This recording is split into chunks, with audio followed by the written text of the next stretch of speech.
morning, everyone. We appreciate you taking time out to be with us today, our board members and the public. I'd like to ask everyone to mute your phones if you're not speaking. I will call upon Dr. Simpson at this time to call the roll. Dr. Simpson. Yes, good morning, everyone. Mr. Bartley.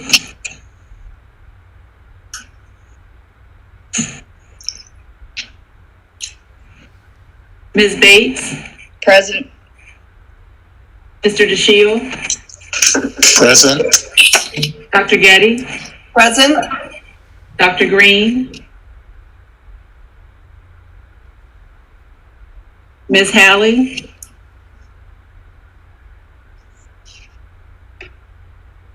Dr. Lee. Present. Ms. McCusker. Present. Dr. Lee McCarthy. Present. Ms. Morrow. Present. General Sumter.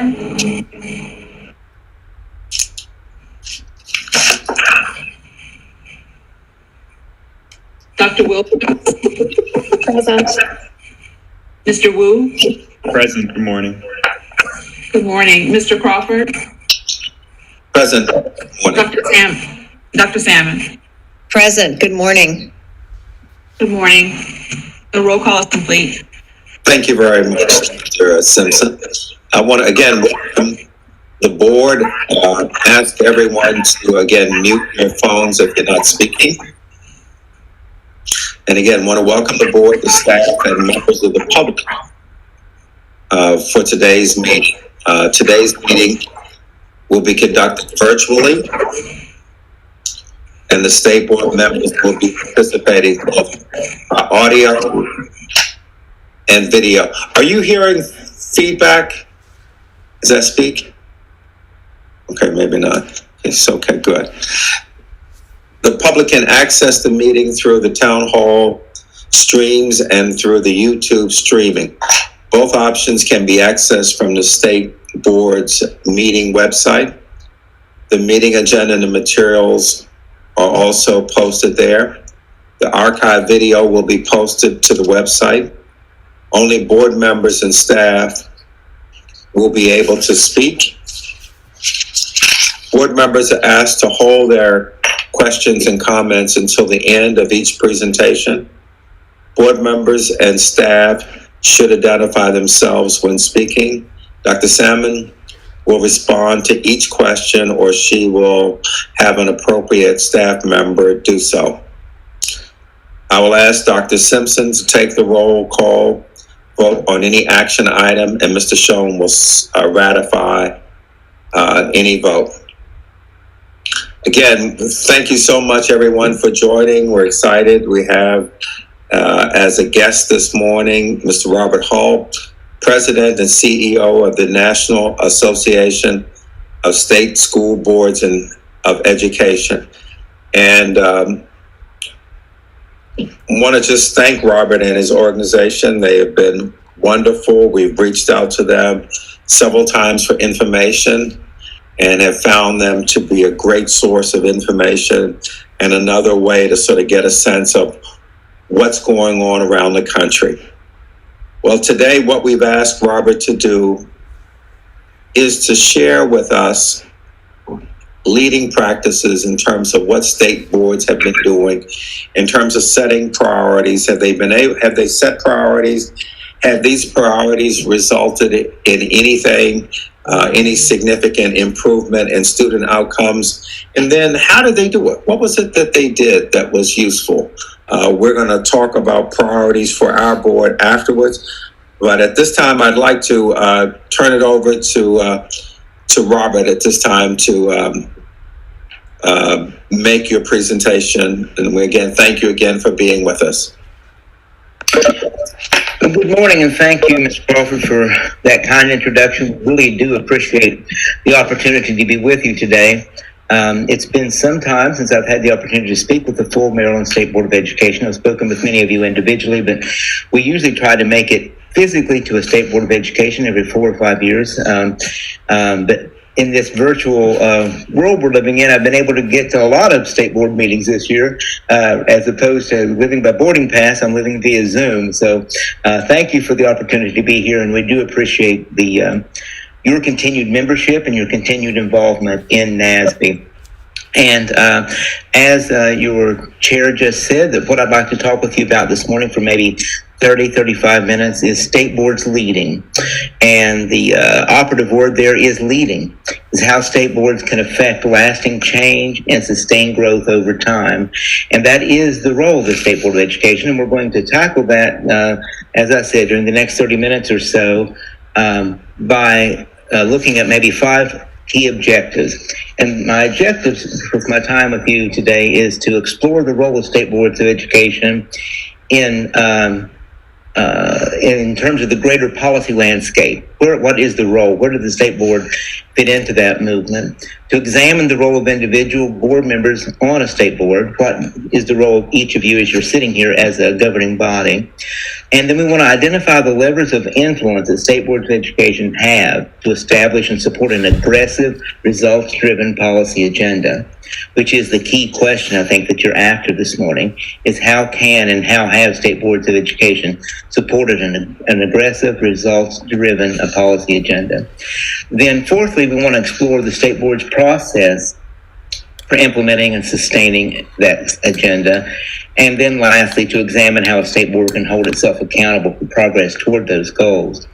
And I'm kind of going to do the work maybe a little backward from the explanation. I'm going to start talking, first of all, about what are some of the processes that all these states have had in common that have made, have been able to make sustained growth. And then I'll share some examples of what those states are at the end so that we can clarify how that can happen. I'm going to start by sharing our commitment at NASB to our members and to what we're about, because as we look at how we organize and how we do our work, I think it's parallel to what a state board of education can and should do. And I'm sharing with you, first of all, our commitment via our mission statement. What is our role? What is any organization's mission is the first thing that all of your actions should be tied to. And at NASB, our mission is to develop, support, and empower citizen leaders on state boards of education to strengthen public education systems so students of all backgrounds and circumstances are prepared to succeed in school, work, and life. And I share this because I'm going to come back to it in just a few minutes as we talk about some of the actions that state boards can take. But that is our commitment to our members and to the public. It's what we do as an organization.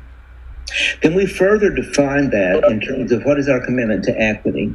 Everything that we do, as you see in that mission statement, is around equity and excellence. And then defining for our members how we do that. What do we prioritize? And I think as you have your discussion about how you as a state board can establish priorities and move toward them, it's important that you keep in mind how you communicate that. And it's important up front to say that these are our priorities and this is how we're going to accomplish that. So I'm just showing you here, an example of how we as an organization have chosen to live that out in our foundational documents.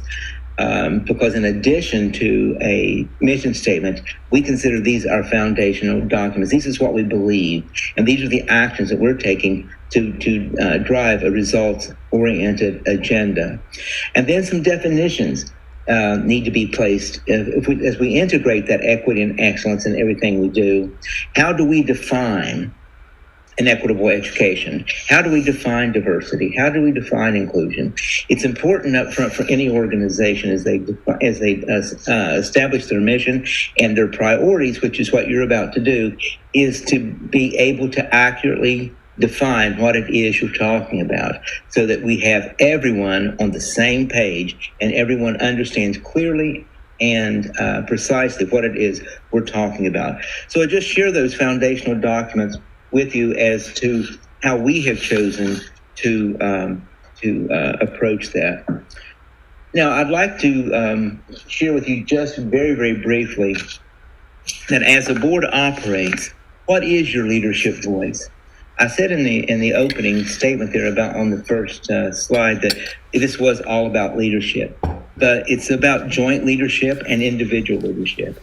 So let's set the stage here just for a moment about what your leadership voice is. Each of you were appointed to the State Board of Education because you had shown, you had exemplified, and you had the skills for your individual leadership. Obviously, you're a leader in your own right, or else you wouldn't have been tapped to be a part of the State Board of Education. And that's important, your individual leadership. So you bring to the State Board a leadership voice that is on your own. And then when a State Board assembles, you have collective leadership that is more than the sum of its parts.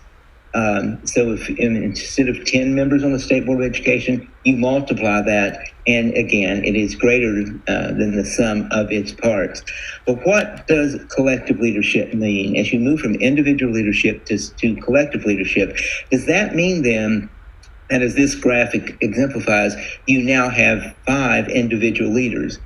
That isn't the case. You don't have multiple leadership voices. That's not what collective leadership is. State boards of education harness what we call the power of the collective voice. That once a board member takes a seat on a board, that it is not about your individual voice, it's not about your individual leadership, but it's about collective leadership. And some of the examples we give about that is that once a state is that if you come to the state board table, that is the place that you express your opinion, that you express your desires, that you really hash out the details. But once the gavel hits and a decision is made, you no longer have individual leadership. You have the collective voice, and it's the role of the individual member then to say, yes, this is our priority. This is what the board has decided. And then everyone working together moves forward that collective voice. That doesn't mean that everyone's going to always agree with everything. That doesn't mean that you're always going to be in complete agreement. But once a decision is made, it is the obligation of the individual leader then to carry forth with what the collective voice of the state board has decided. That is the only way to make sustained growth and improvement over time. That is the board moving forward in lockstep together toward a goal. But your voice matters. Your individual voice matters, and your collective voice matters. And I dare say it matters more now than ever before, because state boards of education are right now dealing with what I call 3 tsunamis. You've been hit with 3 tsunamis. Not just are you dealing with the huge task of ensuring every student in your system, graduates that college career and civically ready, but you have 3 other things that you're dealing with, 3 major issues. Number 1 is the health issues of the pandemic. Those are huge on your plate, and I know that I've been in contact with your chair some about how the metrics and whatnot for opening and closing schools. So you have that you're dealing with. The second tsunami you're dealing with is the fiscal part of that pandemic. State boards are either right now grappling with the budgets around that and the extra expense to that and the needs to that. So those 2 things are kind of in tandem. The first and second tsunami. But then thirdly, state boards are right now dealing with a great deal of issues around racial and social injustice and how that is playing out both in schools and in communities, which for your state board of education, you've been, taking a firm stand in the past and have dealt with that. So I would just say that right now in 2020, that your voice as a state board probably matters more than it ever has before. The stakes are higher, and you are doing the right thing by setting your priorities and how to move forward.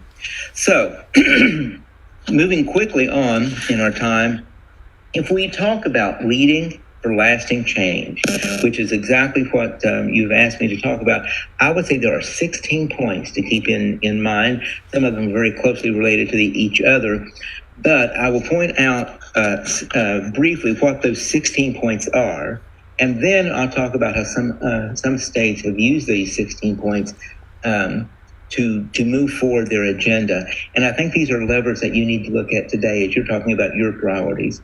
The first thing in leading for lasting change is for you to know and embrace your full authority. know what, as you set your priorities, what is it you own and what is it you don't own? What falls within the purview of the Maryland State Board of Education? State boards of education in this country fall along a spectrum, from one end of the spectrum being that state boards have almost complete autonomy of the educational system, set up almost as a fourth arm of government. Then you have on the other end of the spectrum state boards who serve in an advisory capacity only. And then somewhere in between is where state boards lie. Your authority is more toward the first that I mentioned. You have pretty broad authority. You don't really need to ask permission to do a lot of things. You have broad authority, and it's those type of state boards that really can be bold in their actions. So as you set your priorities, know, is this something we own? Is it in our lane? Is this something that we can swim in? Is this something we can own before we move on to it? Know your authority, especially around policy. And so as we look at that, I want to just take a moment to talk about what the word policy means, because you own state policy in the state of Maryland. The State Board of Education owns the realm of policy. If you look in the dictionary, typically you will read that the definition of policy is a course or principle of action adopted or proposed by a government, party, business, or individual. That's the textbook definition of what policy is. But in the context of the work you're doing today, and we do work with state boards, I defer to a different definition of policy, which comes out of the Johnson School of Public Policy at the University of Texas in Austin. The definition they use is a sustained course of action toward desired results. And I think that's the discussion you're having today. What is that sustained course of action we can take toward desired results? And there's some key words here that we want to play out as we look at these other 16 points. I would point out the word sustained and action and results. That's really what an effective policy agenda is that we're talking about today. It centers around that. The second point around leading for lasting change is that you need, as a state board, to utilize all your levers of influence. In order to really make a change, in order to have sustained and lasting change, use all your levers of influence. And by that, I mean that you don't have just the power of policy. That's typically where people want to go to immediately. When they say, okay, we have an agenda, we have something we want to accomplish, let's establish policy. And that's extremely important, as we just mentioned, to have the power of policy. But you have other powers, you have other levers of influence that can help you effectuate change and can help you to move a policy agenda forward. The second is the power of the question. You may have areas in your agenda that you don't have full policy authority, but you have the power to question those that do have that authority. What are the right questions to ask, and to whom do you ask them? You, as a sitting government body, have the right to ask questions of other entities and of individuals. Also, even if you do have the power of the policy, how do you harness your power of the question to ask the researchers, to ask other entities for information? You also have the power to convene, which means establishing task force to bring people to the table, to really effectuate change. How do you bring people together to do that? So when you harness your power of the policy, the power of the question, and the power to convene, that's where you really see that power of collective voice come to fruition and leading forward results-driven agenda. Let me hasten to say, though, back at the beginning of this, talking about the power of policy, don't automatically think in order to move an agenda forward, it means you must have new policy. You must have additional policy. Many times, it's what policy is in the way to keeping something from happening. It's not just about piling on more policy, but adjudicating the policy landscape that you have. Maybe you have barriers in your policy, not just new policy. So, anyway, utilizing all the levers of your influence. Thirdly, that all of your initiatives to your mission and goals. And I say revise if necessary.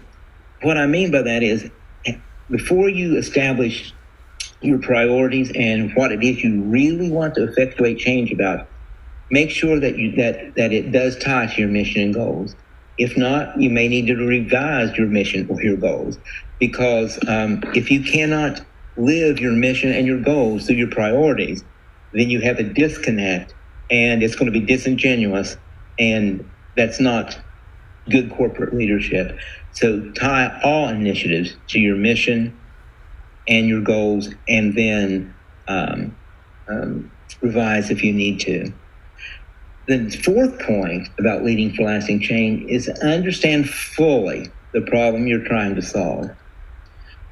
So as you set your priorities, before you establish an agenda to accomplish those, fully understand the problem.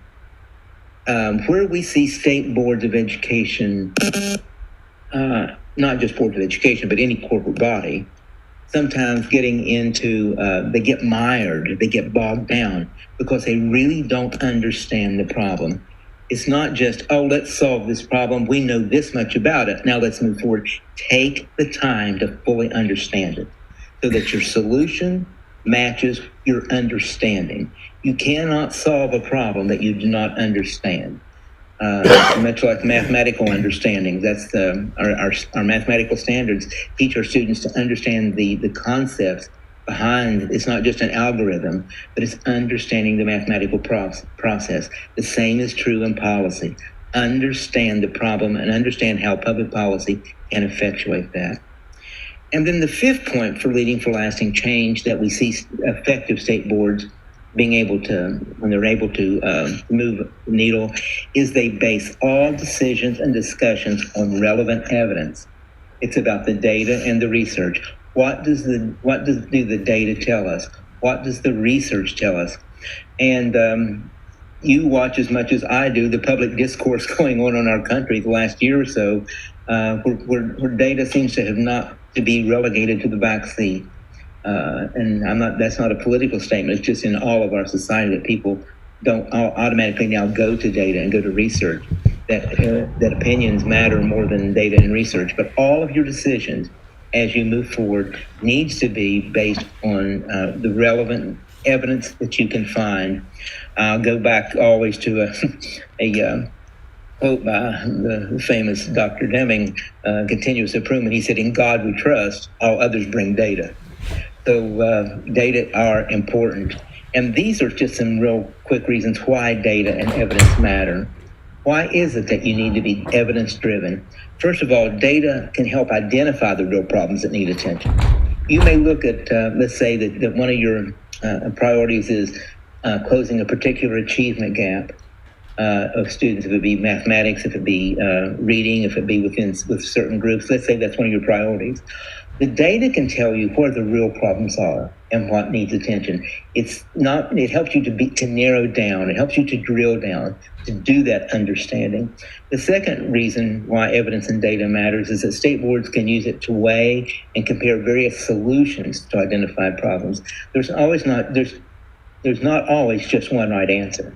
And the data can tell you that. The evidence, the research can tell you, let's weigh this. Where is the bang for our buck?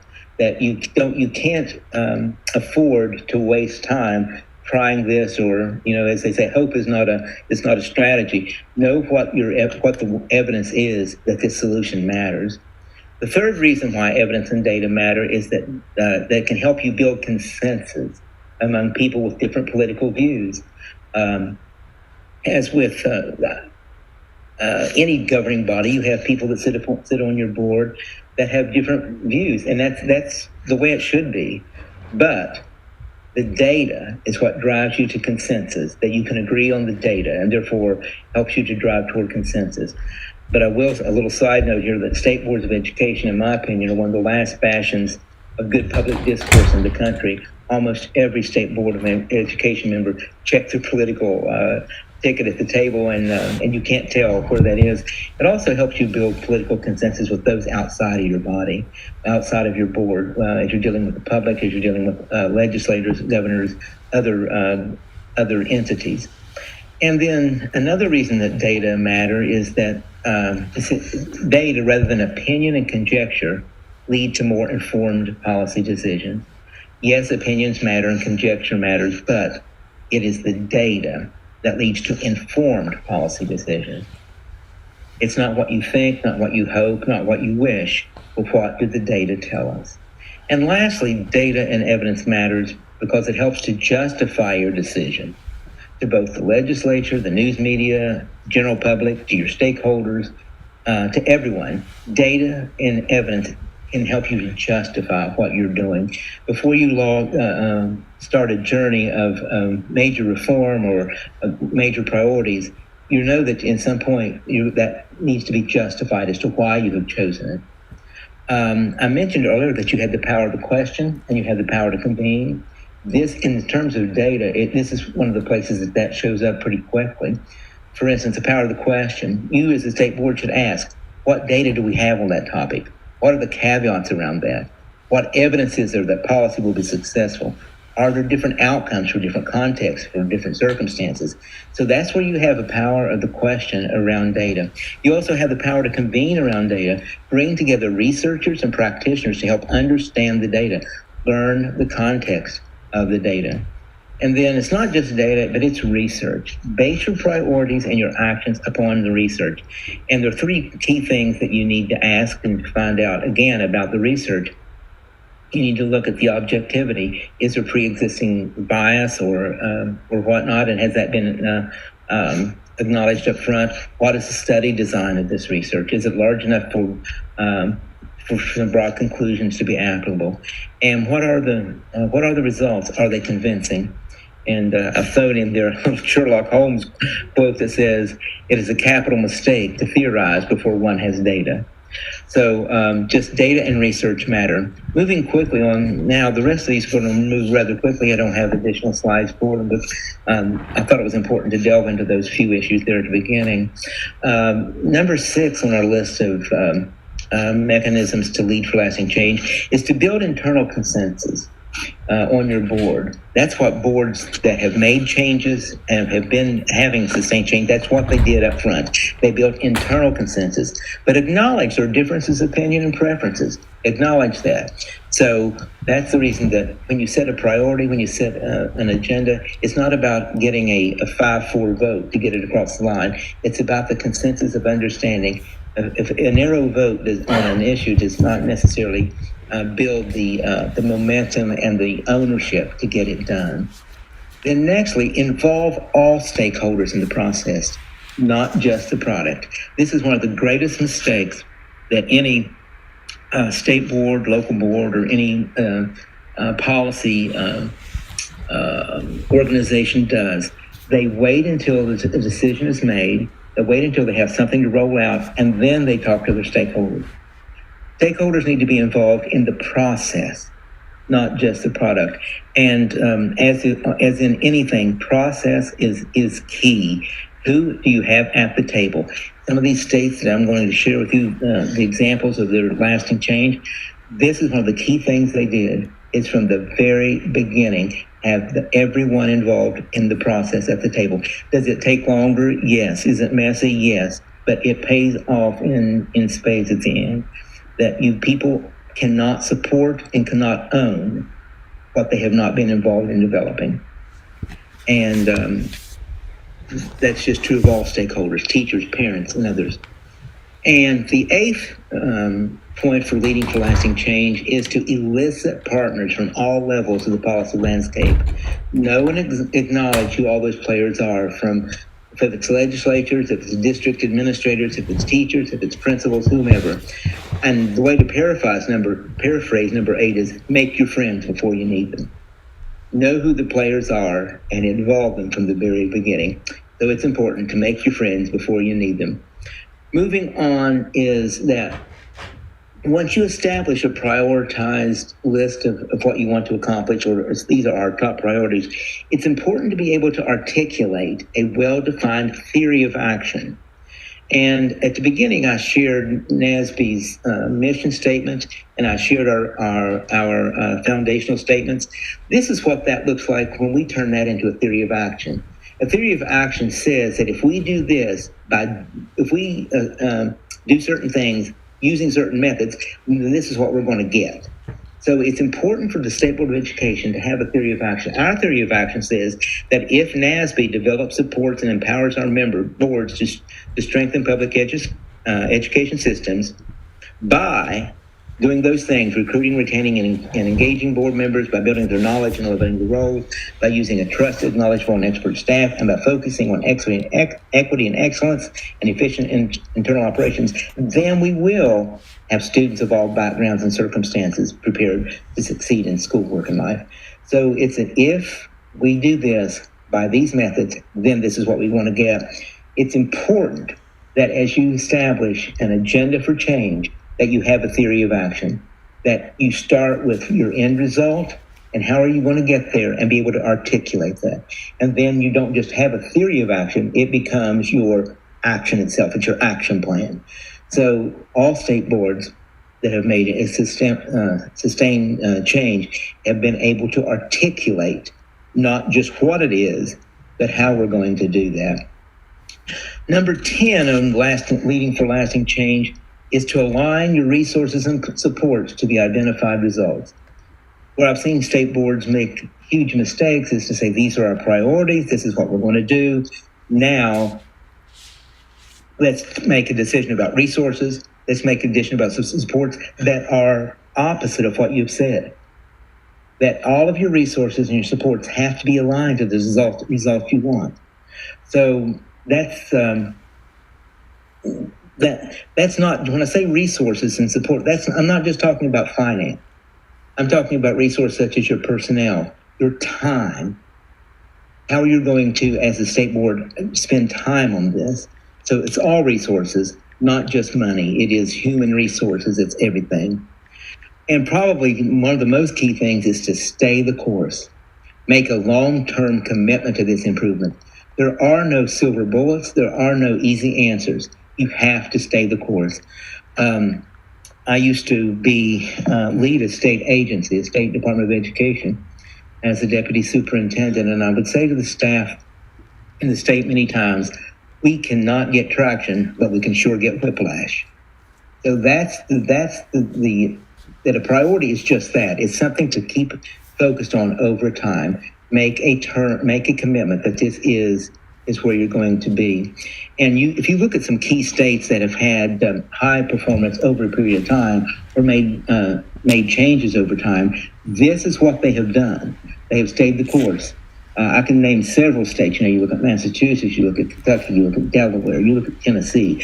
Those that have said 10 years ago, 15 years ago, 20 years ago, that they made this commitment and did it in connection with the governor and with the legislature, those involved, that says, we don't care who's sitting in the governor's chair, we don't care who's sitting in the legislature seat, this is important, we're going to stay the course. So stay the course over time. And number 12 is important, is holding yourselves and others accountable for the results. Don't just hold others accountable. Hold yourself as a state board accountable for this. That it's not just about establishing it and telling the department or others to go do the work. But as you're holding yourself accountable for results, be willing to recalibrate as you learn. It's not saying, okay, we're driving, you get in your car, you turn on the GPS and you're saying, I'm heading to Cleveland. Well, along the way, you may get off course, you may need to make a detour, you may have an accident, you may have construction. Be willing to recalibrate. So it's important to continually monitor, to adjust, to realign, and move forward. If you need to take a detour, if you need to realign, it's the worst thing that you can do is set a course of action. And if you see that you have a pothole coming, is not to try to hit that pothole. Recalibrate. Hold yourselves and others accountable for results, but be willing to learn and adjust. Number 13, stay above the noise of the process. And don't get mired in the distractions and political movements, because it happens and it will happen. It's going to be easy to get distracted. You hear criticism, you hear lots of things, but stay above that noise. And I can't emphasize enough how important it is to communicate early and often, from the beginning to the end of your process. When I say communicate, I mean communicate with the public, communicate with all your stakeholders. Communication is key. When people hear nothing, when people are kept in silence, they kept in the dark, that breeds suspicion, and it breeds contempt, especially for a public body such as the State Board of Education. Communicate early and communicate often. And the 15th one is to base the evaluation of your progress and your personnel on predetermined metrics. Know going in, this is how we're going to measure this at the end. That this is what we're after. And it's not, oh, we'll know it when we get there. That's not the appropriate answer. The appropriate answer is these are the metrics we're going to use. This is how we know that we're there. And metrics does not have to be a hard number. It may be something that's a process, but know what it is that you're going to hold yourself and your personnel responsible for. both your personnel and yourself. And then lastly, I would say, take time to celebrate along the way and enjoy the journey. It's not just the destination. Take time to celebrate your small successes. Take time to reflect. And it's not just about getting there. It's the drive getting there as well. So those are the 16 things that I think that state boards of education that have made a huge difference or have been able to move the needle have been able to do. And let me share with you now just some state examples where people have been able to set priorities and over time really make them last. And these are just some that I think can illuminate some of the different areas that states have made change. There are many states that have been able to stay the course and make change, but this kind of just shows a little. The reason I put these on these particular ones is they show a different part of the authority, if you will, of the state. I'll start with Kansas. That probably I would say 6 or 7 years ago, the state board of Kansas established a vision of what postgraduate success would look like. What is it that we want our graduates to look like? What is it that would be skills that would be needed, and how can we build coalition with the business community and whatnot to make that happen? And we fast forward to today, and we see that they have been able to keep that in place. They've been able to make real change. And they did that because they did those 16 things. For instance, in Kansas, they held 290 focus groups in order to build consensus across the state.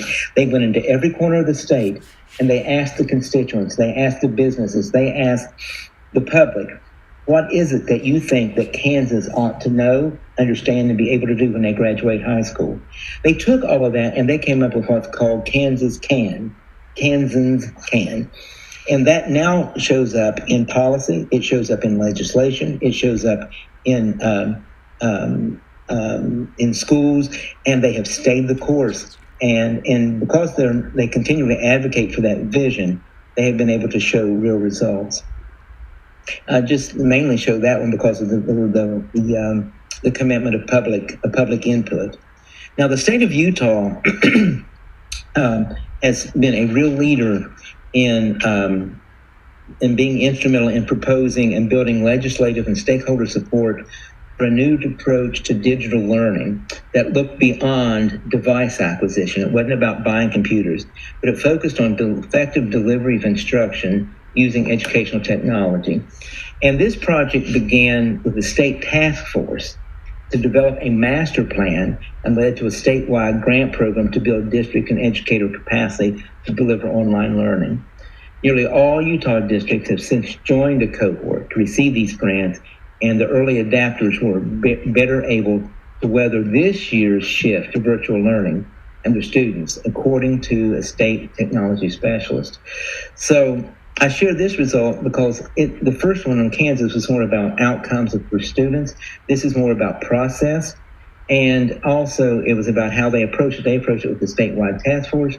The approach was different, but they did those 16 things that I mentioned and were able to show success.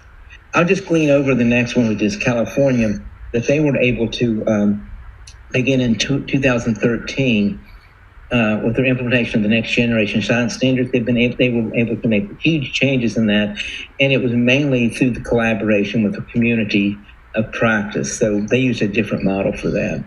A couple of great success stories from the state of New York. They have recently released their blueprint to building lifting the torch for multilingual students. They have their blueprint for English language learners is stellar, and they have been able to sustain that over time because of those 16 steps I was saying. And again, I'm sharing this simply to show you that it is a different type of priority. Each of these was a different priority, but they still did the same things.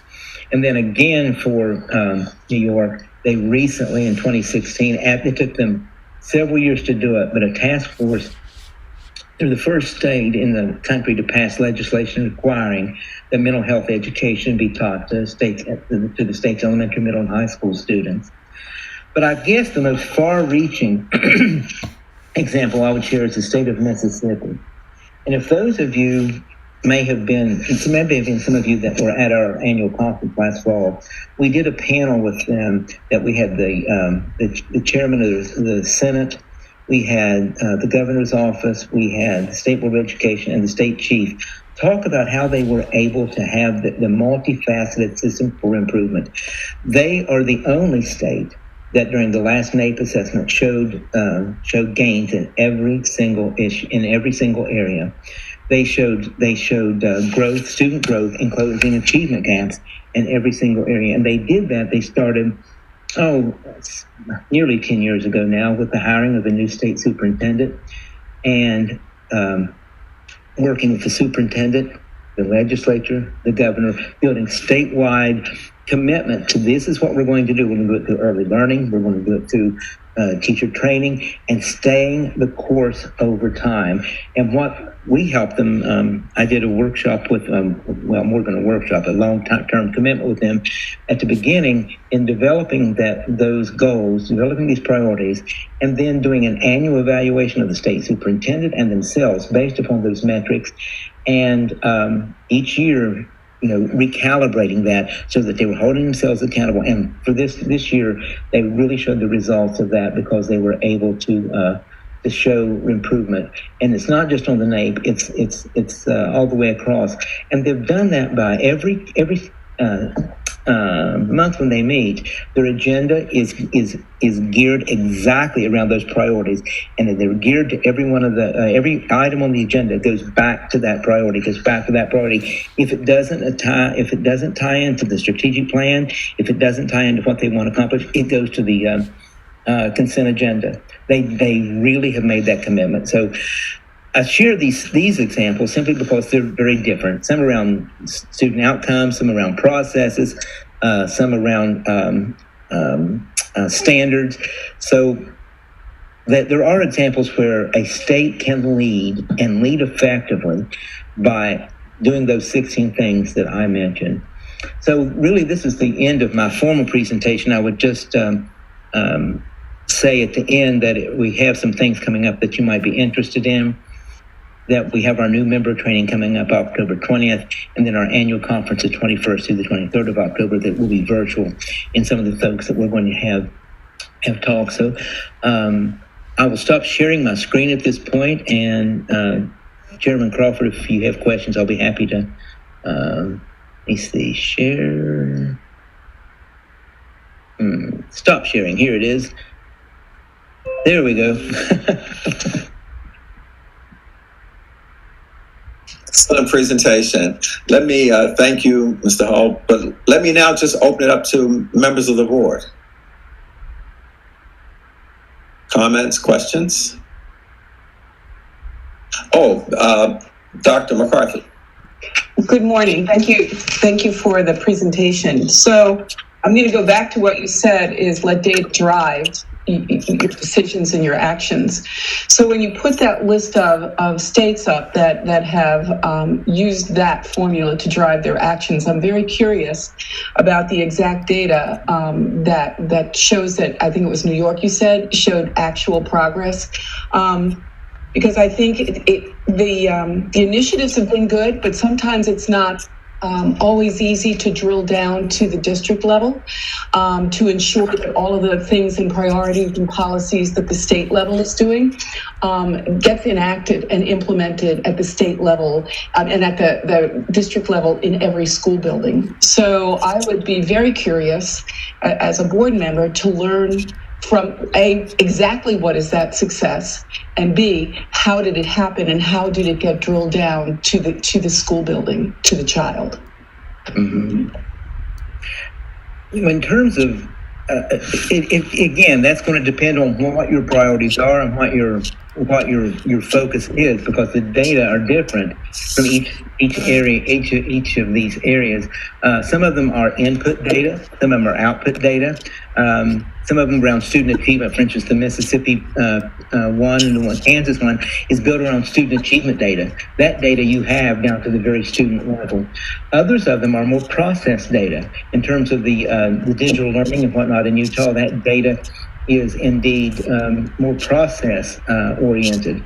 And in terms of how it's drilled down, that is, the context is so different state to state.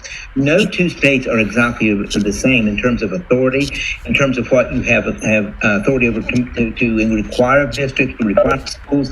The context is just so individual. And so I know that's a nebulous answer, but that's a large question that you'd have to delve into each one of these individually to look at those, and not just these, but any of them. You just have to. It's very, very precise as to according to each context. Dr. Lee, morning. You're muted.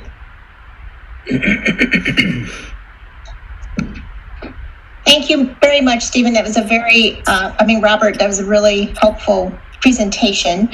I was just curious, given that you have this broad perspective of all the different states, do you see any patterns in terms of boards depending on their governance structure? So, for example, our board has a president that only has a one-year term. Every year we switch that out. So I sometimes wonder if it's hard to do what you say about the sustaining the progress because we're always changing. Do you have a sense of that? The second question is, do you see any correlations with paid boards versus not paid boards? Does that make a difference? Well, I'll take your second question first. It's in terms of paid boards, there are very, very, very few. That is a vast minority. Almost all state boards are 100% volunteer.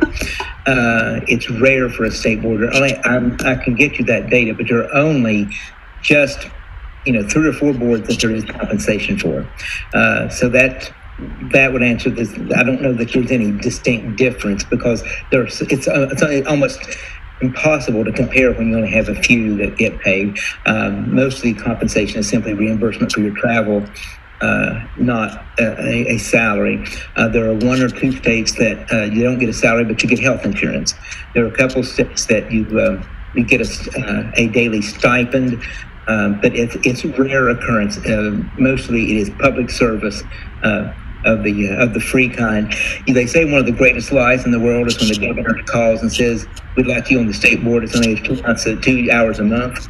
That's one of the greatest lies. 2 hours a month, it turns into 4 or 5 hours a day. So, I was told that lie. But I get asked all the time, which governance structure that you think I think is most effective? I think rather than what's not important is not necessarily the governance structure. It is the consensus of the people in the room once you get there. Some state boards are elected. Some of them are elected nonpartisan. Some are elected partisan. Some chiefs are appointed by the board. Some are appointed by the governor. We have some states that are the chief is elected statewide. So really, you can see successes in each of those. The important thing is that there is a commitment to what you decide on your priority, regardless of who's sitting in the chair. So if you look at your screen and see all the people on your board, if there's a consensus among this group that this is the priority to stay, whether it's Mr. Crawford in the seat or if it's Dr. Getty in the seat of chair or whomever it is, there should be a continued commitment to that. And that's where you see the real change. I will say that it's my personal bias that your structure of where the board gets to hire their chief or appoint their chief is better than where a chief is. It's easier, not better. I think it's easier to govern because there's some accountability between the chief and the state board. The state shall remain nameless, but I went to a state board of education a few years ago, and the state chief is a voting member of the board in that state. And the state chief was there, and afterwards they told me, said, that's the first time the state chief's been to a meeting for over a year. So just say that I personally have a bias toward a state that gets to choose them. So the states that have made any change over time, though, is that no matter who's in that seat, there's a commitment to what the group has collectively agreed to. And over time, there's a commitment from the governor, from the legislature that buys into that they're going to appoint people and support that. So that's the reason that this stakeholder engagement and making your friends before you need them, that's why that is so important, because you cannot engage in a long-term agenda and hope it sticks knowing that you have a limited term. You have to build that capacity from the beginning that you have broad support to make that happen. Mr. Bartley, good morning, sir. Good morning. Okay. Mr. Hull, you mentioned, and I don't want to paraphrase you incorrectly, but you mentioned the involvement of the private business community working with the Board of Education. I know I look at, our education system, which is the greatest in the world, our country's education system. And one of the things that we want to make sure happens is that our children are educated well enough to enter into the workaday world immediately or thereafter college or some other secondary schooling. Can you give us positive or great examples of the business community working with the state school board and a positive outcome as a result, or a change in the policies of the school board in relation to working with the business community? Thanks. Absolutely. That's an excellent point. And often you hear governors, when they are elected or when they set their platform, they say, we want to be the we want to be the economic, we're going to make a difference in this state's economy, building jobs. You cannot be the economic governor unless you're the education governor, because one leads to the other to develop the workforce. And that is the primary goal of an education, is to have a literate graduate hit his college, career, and or civic ready. I'm not, college and career readiness are not necessarily two different things, and civic ready. The first example I gave was the state of Kansas. They did an outstanding job of that. I told you that they had 290 focus groups across the state. Obviously, a state board, I think they had 5 board members there. They could not have held all those. Those were held by business people. Those were held by the Business Roundtable. The State Board of Education bringing on the business community and saying, okay, what is it we need a graduate to look like? What is it that we want Kansans to be able to do? What is it we want them to be able to know, understand when they graduate? And then the business community going out and helping them to garner that information and coming back and formulating a curriculum or a standards and whatnot to get there. So that is the first example that I would give of the business community. The one in Utah as well, when they were talking about digital literacy and getting the technology part in place, that was driven a lot by the business community. Sometimes, I'll confess here personally, as an educator, sometimes you say, well, I don't need businessmen to tell me how to run my school. I'm a superintendent, I'm a principal, which I've been all those things. I don't need a business person. Well, who is your ultimate customer? Your ultimate customer is the business community, who are you preparing to be the next workforce, the next leader. So yes, there are some great examples, and that's when I said make your friends before you need them. When you do this, you need to be talking to your business roundtable. You need to be talking to all of your advocacy groups for in the community, because they are their children that we're educating. And there needs to be. You are, as a board, your role is to be the citizen leadership. Your role is you are the citizen leadership. You're not a legislature, you're not a governor. You're there to represent the citizen's voice. And that citizenry is the business people, it's everyone. So I could ramble forever. Okay. Any other questions? If not, then Ms. McCusker. Hi, my question is really more of a nuts and bolts question. Will you make that presentation available to us so that as a board we have those 16 points saliently in front of us as we look to do our work and set our priorities and begin that journey? Absolutely. I will this afternoon. I will send it off to Charlene, and she can share it with everyone. Actually, I was supposed to have shared it with her last week, but I told her it probably wasn't going to be done until last night. So I had 3 state board meetings last week, and I didn't finish it until yesterday. So anyway, yes, I will be glad to share it. Very good. Thank you. Ms. Morrow. And I think Mr. Hull, you have another appointment coming up, so you need to jump off soon, right? Yeah, I have another presentation at 10 o'clock, but I told him I might be a few minutes late. So. Okay. Ms. Morrow. I just have a really quick plug that I'm going to put in, not a question, but I have been able to listen to a lot of NASB's office hours over the last few months.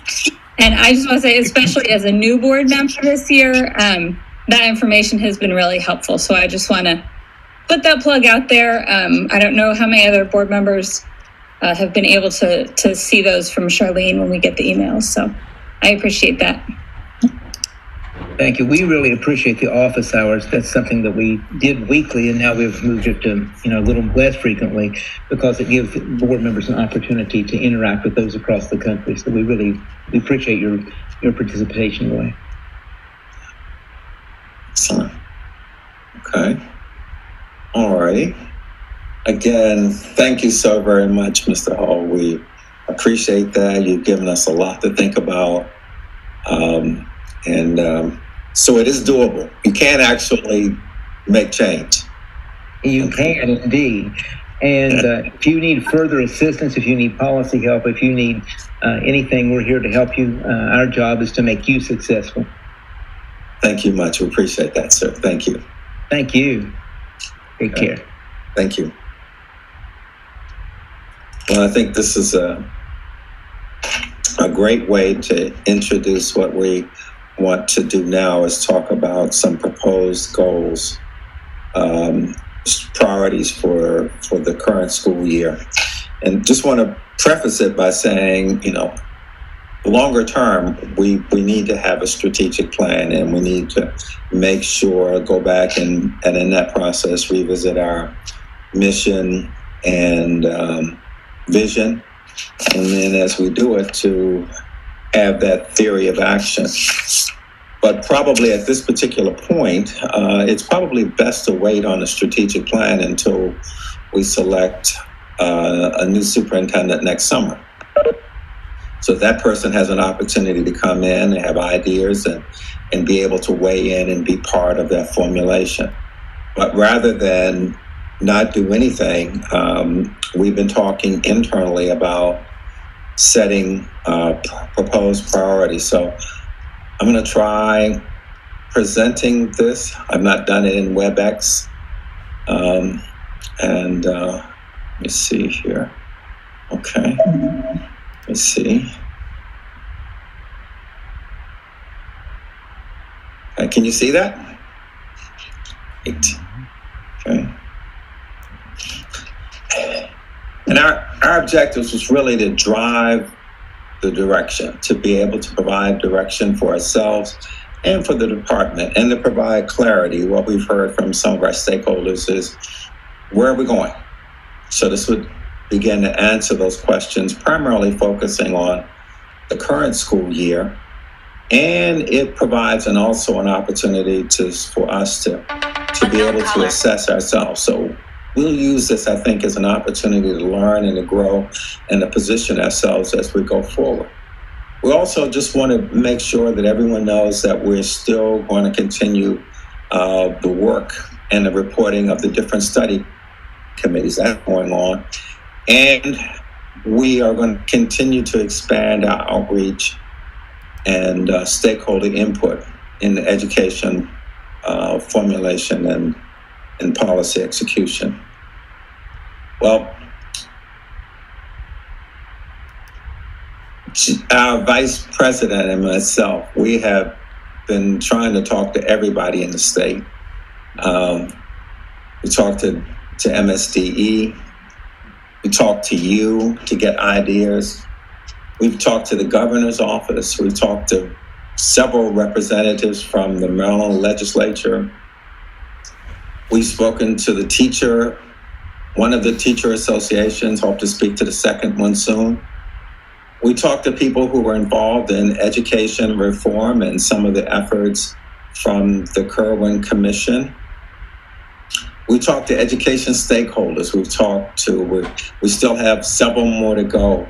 We talked to the business community, and we've asked them to talk to us and following, doing what Robert suggested, is going out and talking to people and making friends early. So our conversations have been around, tell us about education in Maryland, tell us about opportunities, things that you think that we're doing well, tell us about areas where we could improve, tell us about areas where you have a real interest. And we're listening to hear, there may be some groups by virtue of their missions are a little bit different than ours and may not fully align always. But what we have been asking people to do is to help us figure out, are there 2 or 3 areas that we could work on together? When we talk to the stakeholders, a lot of them have said, they volunteered, hiring a new superintendent, talked about the current challenges we have in this pandemic environment. How are we educating our children? How are we doing? They've talked about equity. They've talked about the business community. They've talked about making sure that students graduate who are able and ready to work. So it has been a very good set of conversations that we've had. And I'll mention here my conversations with the board members. I think we have a collective voice, and what has been most rewarding for me is to be able to talk to each of you. And in different ways, I think the common denominator is we're all deeply committed and interested in helping ensure that the children in the state of Maryland are given an opportunity to learn, all children. So that has been really great in hearing from everyone. When we try to then sort of group what we were hearing into sort of priority areas, the first grouping was consistently, we heard from the board and from people outside have been around hiring the next superintendent, reopening schools for learning. We also heard, in a almost as higher degree, issues around accountability, educational equity, ESSA, don't forget ESSA, community outreach. And then we also heard things about community schools, in this environment where children are having to, especially as we look at moving into next school year, are there alternative structures or processes, maybe community schools? Don't forget about the social emotional learning and bullying fell into that third bucket.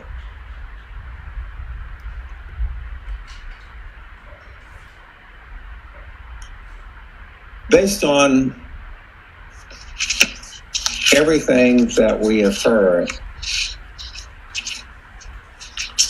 we tried then to put together a proposed set of priorities for discussion and approval today. And as I mentioned, the two overwhelming things that we heard were really around hiring the next superintendent. It's a competitive landscape. We probably will not be the only state in the market for new superintendent. With 50 states, there are probably always competition. So we have to be aware of that. The next one is the reopening of schools, and what we've done there is we've talked about it. When people talk about reopening of schools, they talk either about with equity or accountability, promoting learning. So those kinds of things sort of pull together and sort of fit nicely into that second area. And then the third one for discussion is to decide potentially whether we would want the third one to be something involving the social emotional learning. Not that these things are not important, or expanding community schools, getting your thoughts about what would that third item be. And then we have two placeholders. And the first placeholder really focuses on assessing the education loss and trying to do some of what Robert had suggested in terms of being able to work collaboratively with the education community, with the parents, with the stakeholders, with the local school systems, with MSDE, to try to figure out what are those losses and what do we do about them, and that we start work early. So the thought here is that by March, we should have a good understanding of where we are this school year and what the needs are, and that we would start that process working with the MSDE and our stakeholders to begin to figure out exactly what do we want to start doing differently. What do we want to accelerate next school year? What focus do we want to have? How do we want to begin next school year? Prayerfully, we'll be able to start next school year in person, in schools. What do we want to do? What do we need to do? And involving the community. The fifth one is a long-term goal. And as Robert said, there's no silver bullet, but really beginning to look at education and look at building on perhaps some of the items, the early education things coming out of Kerwin or others, really set an ambitious goal, something that we would start and something that we would stay focused on over an extended period of time to make a difference for the children in the state of Maryland. Let me stop at this point and open the discussion up to the board.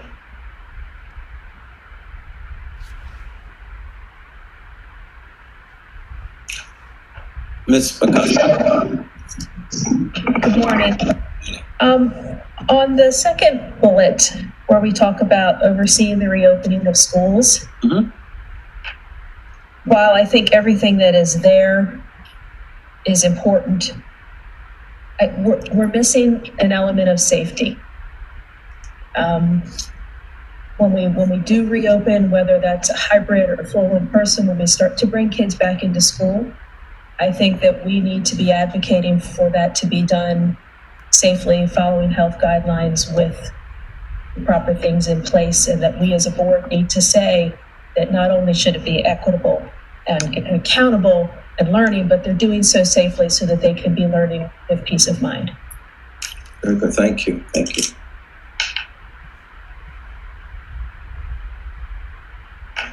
Dr. Wilcox.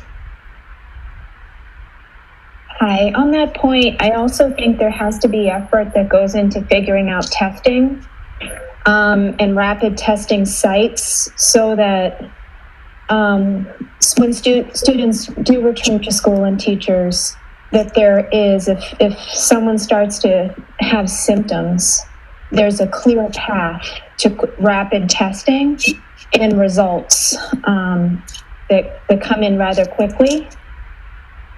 That's an essential point that I think we've talked a little bit about, but not enough. Okay. Very good. Thank you. Any other comments?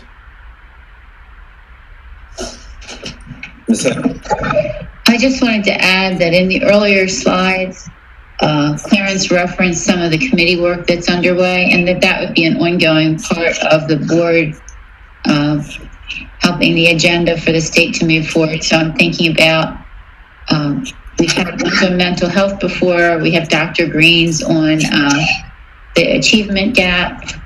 I'm also heading one on digital learning. There are some new board members, so if you're interested in any of those committees, I'd invite you to contact Clarence or myself to join those committees. But that's another way beyond these initiatives that the board will continue to make progress.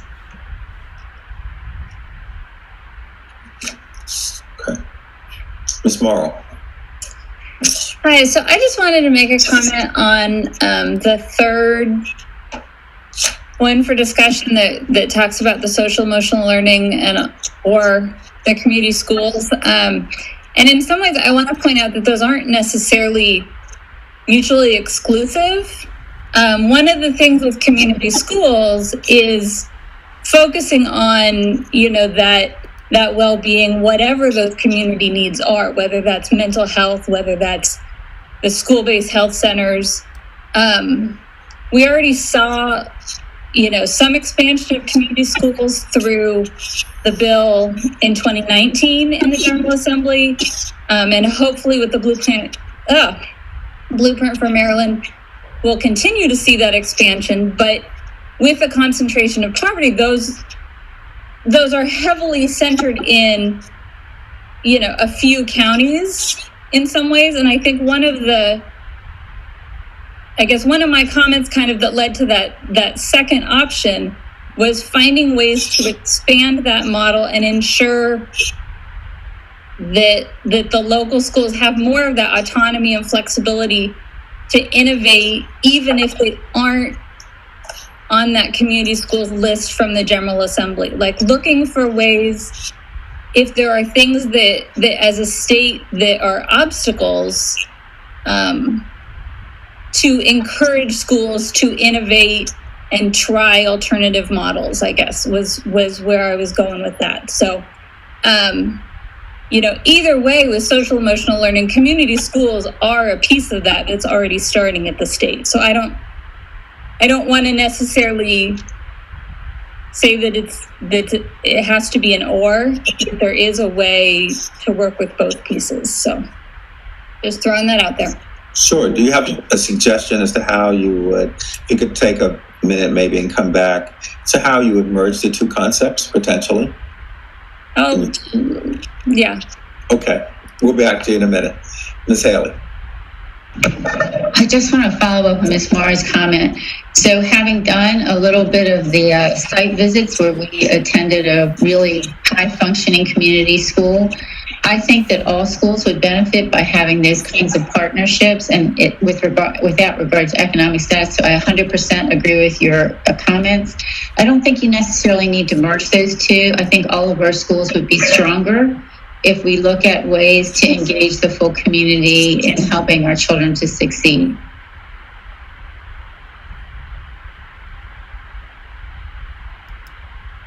Okay. Any additional comments? Dr. Wilcox. Hi, thanks. In light of the conversation this morning by Mr. Hall, with an emphasis on data, I wonder if we should reconsider the next agenda item, which is the social and emotional learning. There is a tiny bit of data in that at the very end of the presentation, but maybe we should consider postponing and waiting for more data. Like, one thing that we suggested was to use the YRBS and other data points that we have by county to really look at the needs that students are facing right now and some of the problem areas and how that can inform social and emotional learning. I mean, it's just my thought. There is a whole presentation, but I wonder if it should be more of a data-focused presentation.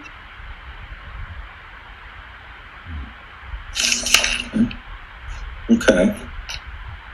We'll come to that in a few. If you don't mind, we'll pick that up as we complete this section. Okay. Mr. DeShield.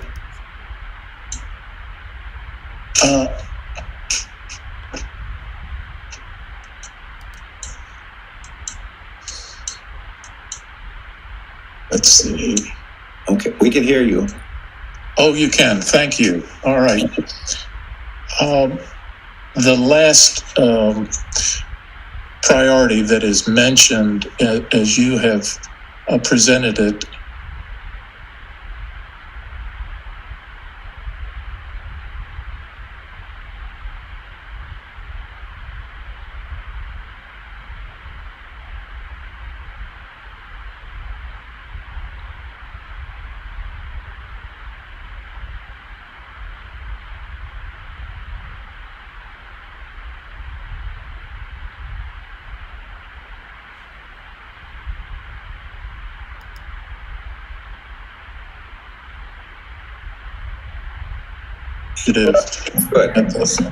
it may require some input from the new state superintendent to really heighten what it is we would like to do and how we might do it, because it sounds like an important initiative, but maybe something we would want the new state superintendent to weigh in on as well. So you're proposing that for the BE, that we would delay that if the superintendent comes in? I think that would be helpful. Okay.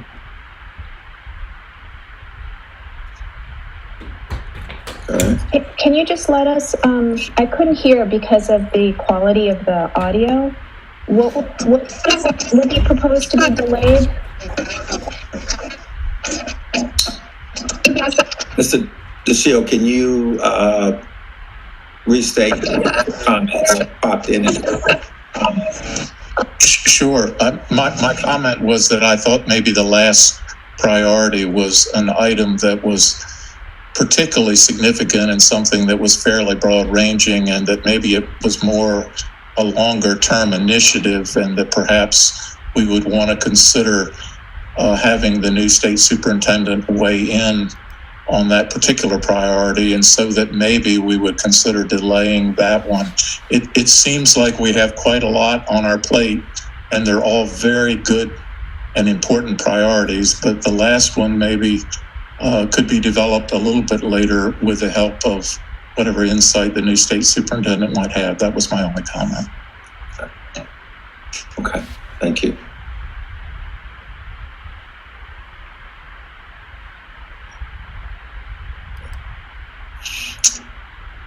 What I propose to do is to make sure we have consensus and that we move forward would be to perhaps go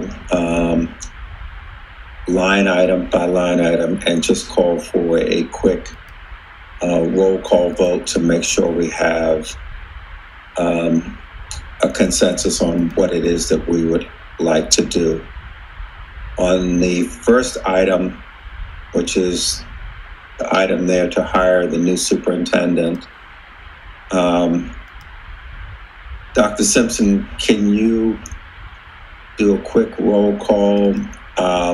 If we can have the members, if you can come on both with your video, we could do a vote with maybe we can do a vote with a show of hands and a verbal vote if everyone is on.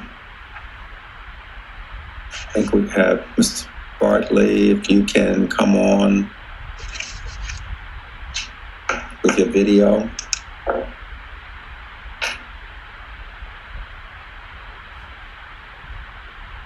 You may have stepped away.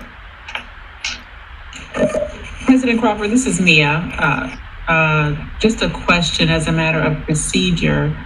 Is this a motion, and if so, would we need a second before moving into the vote? Excellent, thank you very much. What I propose to do is this, that we would vote on, my motion is that we would vote on each of the priorities. Second. I second it. Jean Haley. So that we now have, so we need to vote on this motion, then we would vote on, vote on the individual. Is that the proper thing to do? I would guess. Are there any comments, questions? Yes, Ms. McCusker. I'm not sure how to move forward in voting with bullet number 3 or 5, because 3, we haven't really determined what we want that to look like. There's been some discussion on how those two ideas really are very much connected, but we haven't really talked about how we would, which one. Or if we're going to try to merge them, or if one is part of the other. So I feel like number 3, the third bullet, isn't very clear yet. And with number 5, I kind of agree with Chip on the timing of that maybe we want to make that really big goal, something that we do with the new superintendent. But so I'm not sure how to vote on it, because we still have kind of those two things hanging out there. Okay. I'd suggest if we're taking each point as a single vote, that there would be a time for discussion for each point. If we can do it that way, I think that's what I was thinking as well. So the easier one would be, for example, if we looked at number 5, would be a question of whether we would want to delay number 5 until the new superintendent comes. I think that's a fair question to be considered. Absolutely. Thank you. Taking each one separately makes that easy. Yeah. Senator Bates? Senator Bates, you are muted. Right, unmuted. Okay, I'm not sure we need to withhold a vote on that, because it's really just setting a direction, something we'll do later, and I think the specifics would come later, but the goal itself is to start looking ahead at that. So I think we could keep that as more generic and, set it as we do want to set a longer term goal. I don't see a problem voting it, but that's just me. Okay. Dr. Wilcox.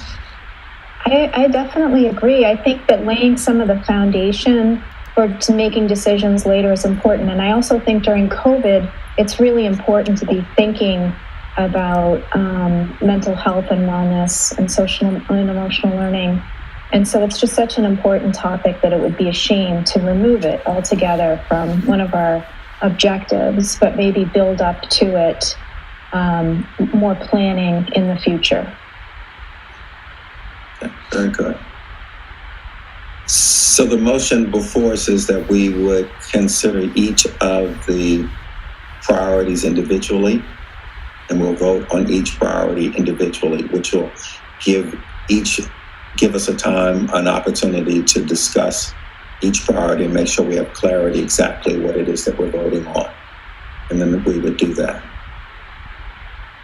So Are there any additional questions to the motion before us is to have a vote on each priority? Dr. Lee. I just wanted to mention that I think the last point about the big audacious goal, I feel we should start to talk about that, and I know you're hopefully pushing in that direction, because I think when we start to speak with the superintendent candidates, it might be helpful to articulate some of the leading contenders for that consideration and be asking the candidates, how would you deal with this? And that actually might help shape our thinking as we get free advice kind of from the different candidates. Sure, very so good. I guess I see it kind of intersecting. Okay, very good. So again, we're at questions. Seeing no additional questions about the decision, the motion to consider each priority individually. All those in favor, please say aye and raise your hand. Aye. Aye. Opposed? Abstaining. Mr. Bartley, are you there? Mr. Schoen?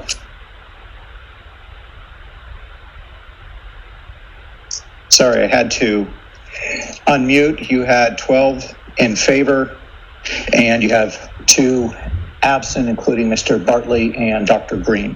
Yes. Dr. Green had contacted us and let us be able to join us today. Okay. So now with that, let's move to the first item, which is the hire the new superintendent. Any conversation around that?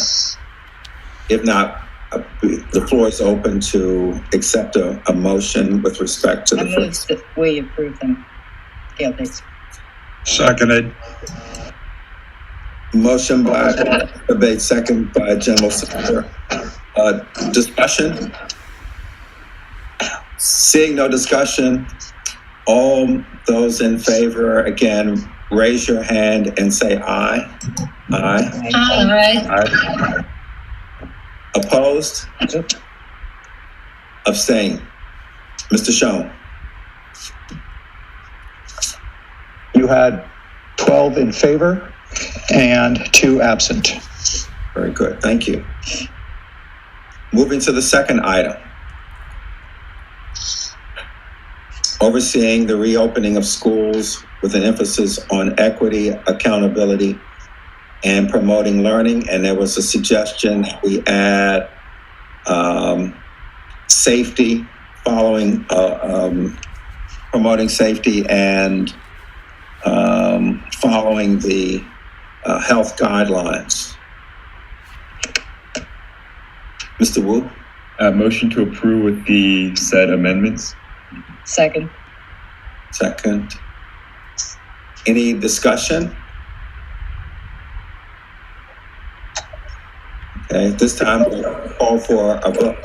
Excuse me, President President Crawford. The second, was that you, Senator Bates? Yes. Okay, thank you. Mr. Lee. I just wanted to say that I did go over some of the letters that Secretary Salmon received.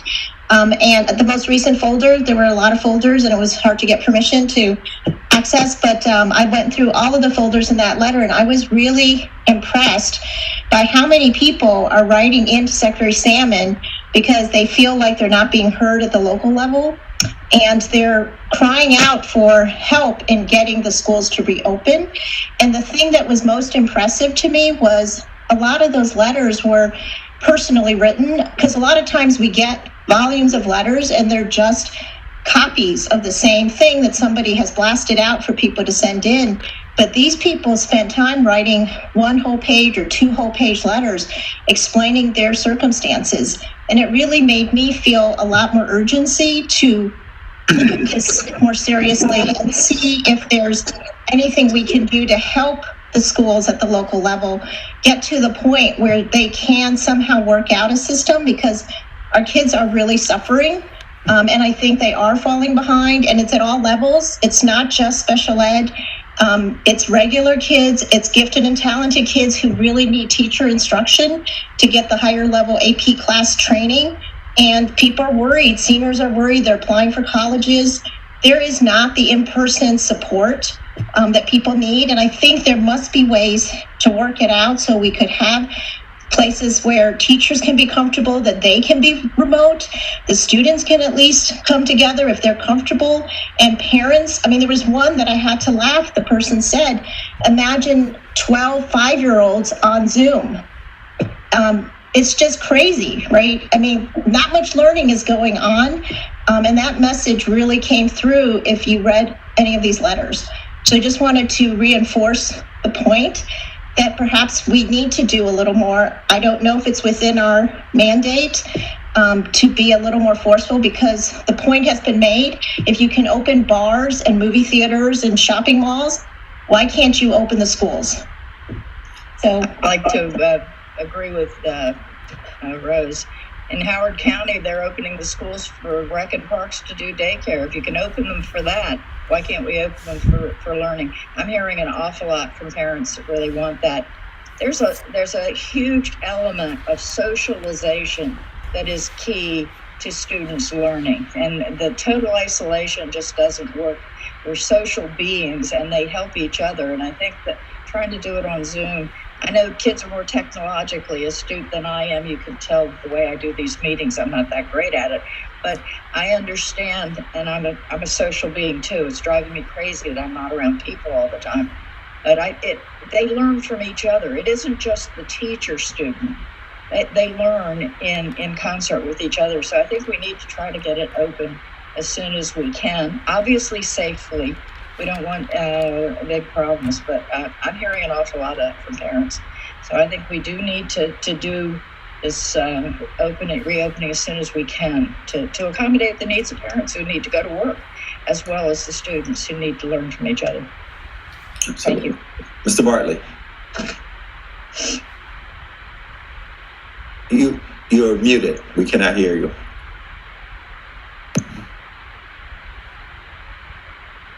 Can you hear me now? Yes, sir. Okay. I have a nephew who's in school in Anne Arundel County, and to follow up on the comment that was just made, is he articulated something that I didn't really take in consideration on his want and desire to be back in school.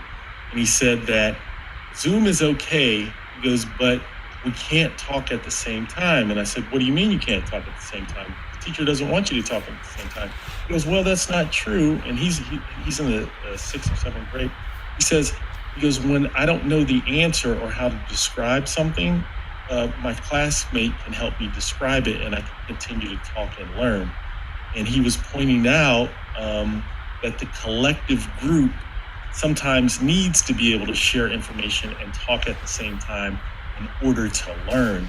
And Zoom does not allow for that.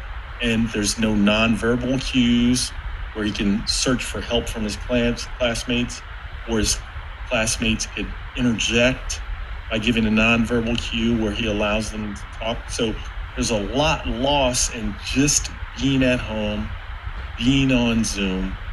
There's also a lot lost where a teacher could look and survey the classroom and understand that a student may not be deciphering what she is teaching, and she could look at the student's nonverbal communication and assess that the student needs a little extra explanation, and that little extra bit of explanation could help the whole class.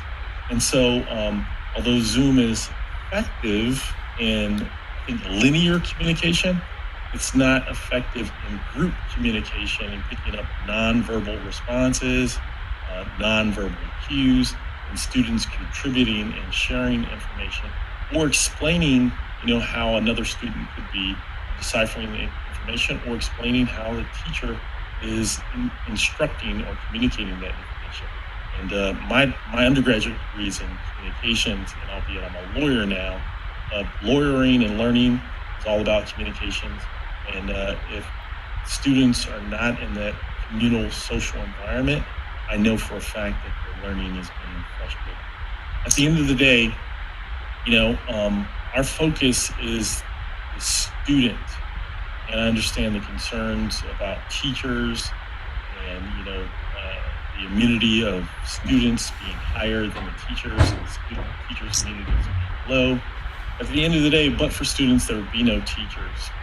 We look at this question of what came first, the student or the teacher. We know the student came first.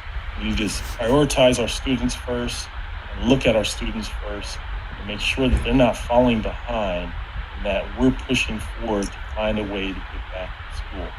One of the things I think Dr. Salmon is doing great is looking to empower schools at the local level to get back into school. I think Dr. Salmon and Governor Hogan are focused on the local level and empowering them to get back to school. And if the school systems want the Board of Education and Dr. Salmon to take control, let her take control. Let her get them back in school. If they want to have control, well, you take control and you find a way to get the kids back in school because they learn better in school. And I look forward to our kids getting back. If they're opening daycares, if they're opening malls, if they're opening movie theaters, we gotta open up the schools. We gotta take preventative measures to keep our teachers healthy. More importantly, in keeping them healthy, we need to get our students back in school so that they can learn and not fall behind. Very good, thank you. I saw other hands, Ms. McCusker, and who else? I saw another one, and Dr. McCarthy. So go to Ms. McCusker first, and then Dr. McCarthy. Yes. Well, as a teacher who is working with students daily, live on a electronic learning platform, it is not the same as having them in person, and nobody would pretend that it is. But at the same time, we can't completely throw safety precautions out the windows. Locals have not put all of those precautions into place. The logistics have not all been figured out yet. It's not the same as taking your car full of kids to the movie theater and staying there for an hour or two and coming home. Children are here all day. We're talking about having some children at home while others are at school, teachers having to juggle working with the online students at the same time as they're working with students in person. The socialization is not going to be the same in hybrid, and I don't want anyone to be under the impression that it will be the same. Children will have to be in a small area. It's better, but it's not going to be the same as it was before.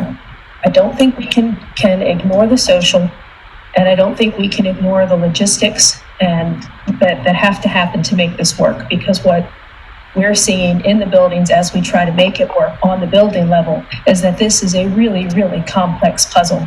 And while nobody wants to keep kids out of school for even a moment more than is necessary, we also can't bring them in without being fully prepared with all safety guidelines in place, having the transportation worked out, having the space within the classrooms worked out, having the proper amounts of PPE, having a plan for lunch, having a plan for recess. All of these different things, it is an incredible machine full of cogs that need to be put in place. And it's not something that we can talk about cavalierly if we are not in the building trying to make those decisions and figure this all out. So please, as we look at this, remember that safety must be considered, and it is not an easy process. It is a very difficult process that teachers and administrators in the building levels and custodians, everyone that works on a building level, is spending incredible amounts of time trying to figure out so that we can get kids in and we can get them in safely to maximize their learning. And we're doing a very, very difficult job online to the very best that we can. Thank you. What I'd like to do is go to Dr. McCarthy and then to Ms. Haley. Again, what we're doing right now is voting on the amended item 2. What I would envision is that if this item, for example, is passed, then as Mr. Hall has said, this is going to be an area where we're going to deep dive. We've already had great conversations with the superintendent and Dr. Williamson, and we're going to do some deep diving into that to see what's going on, to see perhaps even developing a quick reference so it's easy to see where the schools are, but really focusing then on how do we help facilitate learning? Because learning is going to be different this year. So how do we get the maximum out of the hand that we've been dealt? So that's what we want to do and be able to vote on that. Let me go to Dr. McCarthy, then to Ms. Haley, then we'll have the vote on item 2. So, thank you. Ms. McCusker, I agree with everything you said. But I do think that that there have been many successes. If we go back to the previous presentation, look at the data, there have been institutions, there have been daycares, there have been summer camps, there have been things that have been going on where protocols are in place and people have been safe.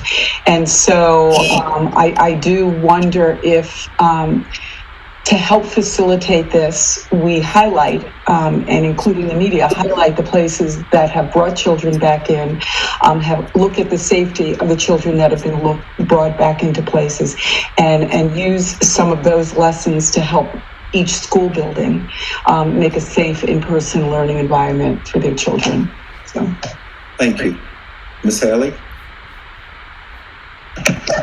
Yeah, so my comment is, as it is amended for safety, I think it's an appropriate point. I wanted to follow up on both the comments of Dr. McCarthy and Ms. McCusker.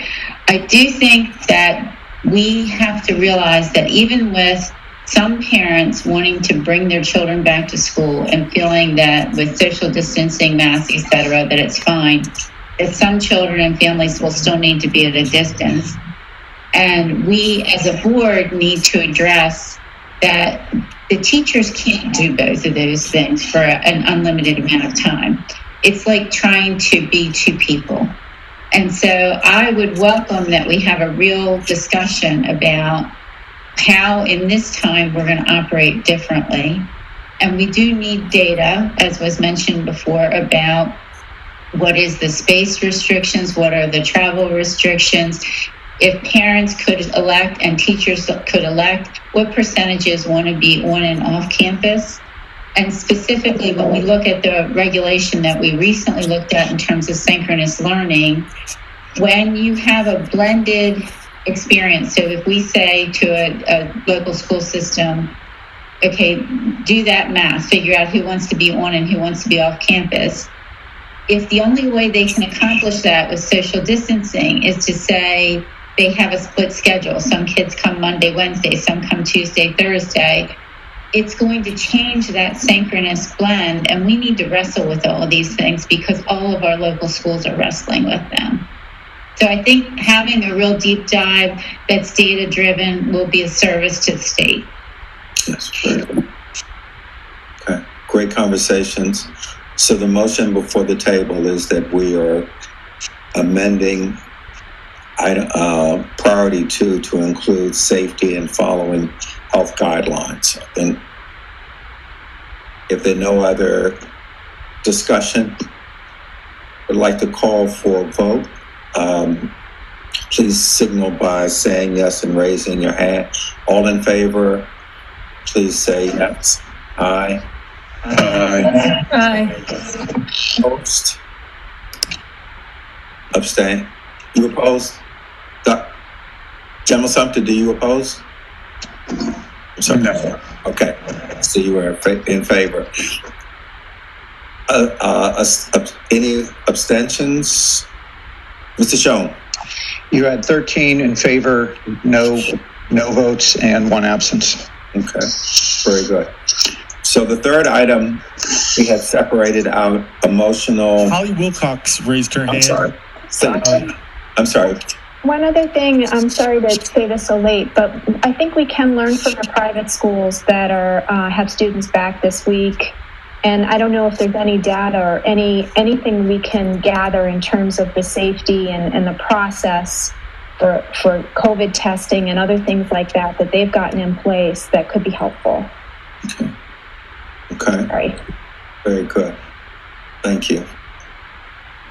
Ms. Morrow. So I just, I put an alternative language for number 3 in the chat, that reads, ensure that social emotional needs of students and staff are addressed in all programs and school models, exploring options for staff flexibility and autonomy to encourage innovation. So it doesn't specifically say community schools, but I think community schools would fall into that. And I will say, I'm not overly wed to this, because I think even if we just talk about social emotional needs, I think community schools is still going to fit into that either way. So that is my proposal for number 3. So are you going to make a motion that we substitute number 3 on the paper, what you prepared in the chat? Sure. I will make a motion to include that language as an alternative for number 3. And is everybody able to see that, or do you want me to? Can you read it once more, just to make sure? So, ensure that social emotional needs of students and staff are addressed in all programs and school models, exploring options for staff flexibility and autonomy to encourage innovation. Ms. McCusker? Could I make a friendly amendment on exploring to expanding? Yeah, I will accept that.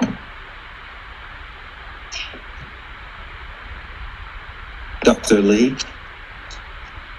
Do you think, I kind of don't like passive sentences, passive verbs, so can we be clear about who the actor is here?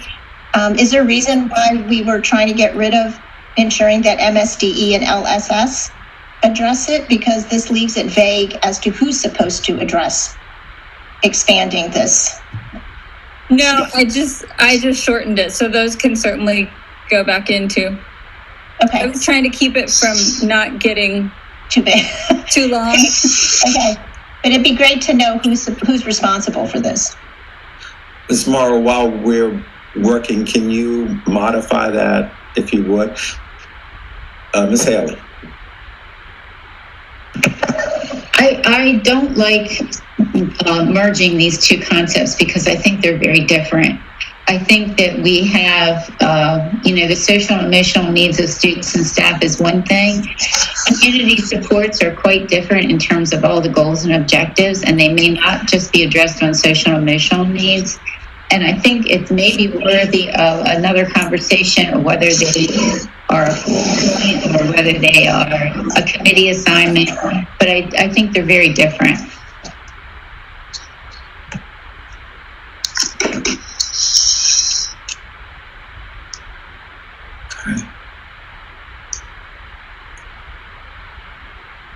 Then we have one amendment that's on the floor now. We can, on that amendment, and dispose of it.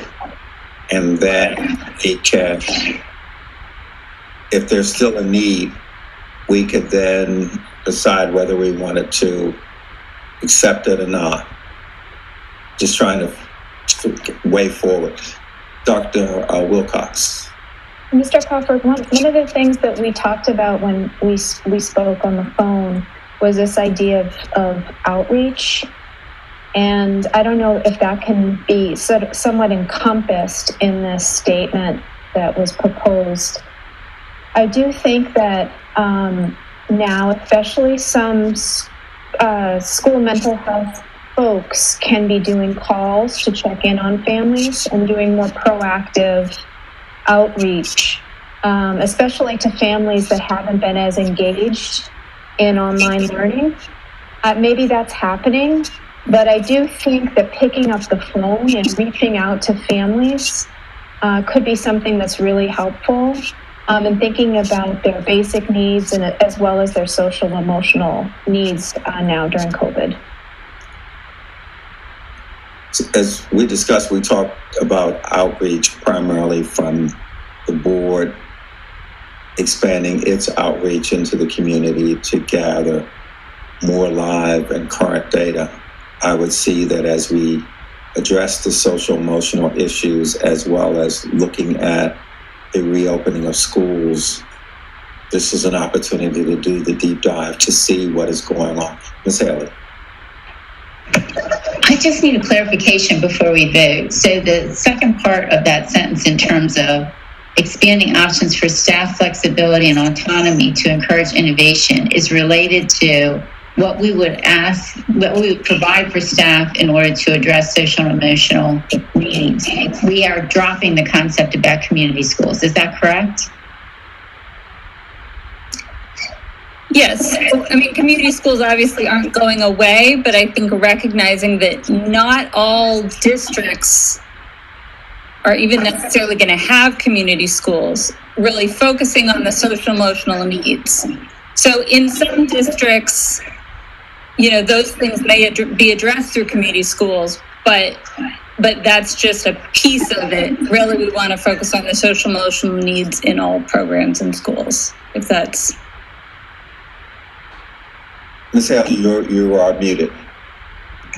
So I'm having difficulty with saying you want staff flexibility and autonomy, and also trying at another level to create some equity across the system. Because if we're going to have equity across the system, it's kind of the opposite of having autonomy, right? So I'm in favor of the first part of the sentence, but not in favor of the second part of the sentence. And so I just, to clarify, I'll be voting against it, but that I want to share my reasoning. Very good. Dr. Lee? I was just observing that on the agenda today is a presentation about social and emotional learning and initiatives. I guess I'm wondering, I haven't seen anything that tells me, and I'm not fully informed about where are the deficiencies here. Is it just a matter of people not having information that best practices and things like that? And can we kind of hold on this until we hear the presentation about what's already being done and the initiatives that MSDE's already doing, and then have a better idea of whether this is kind of deserving of being one of our board priorities given what is already happening? Okay. You have an opportunity to vote on this one. Ms. Haley? I'm sorry. So I just wanted to respond to Dr. Lee. I think for me, the reason why I thought this was an important initiative is because we know that COVID has created significant emotional and social stress on teachers and in students. And so it seemed an appropriate priority. And I'm not saying how it gets resolved, but I think it's an appropriate priority. I'm just struggling because I'm in favor of the prioritization of it. And I don't know, Ms. Moore, whether you would entertain a friendly amendment to just leave it at programs and school models, period, without that last phrase.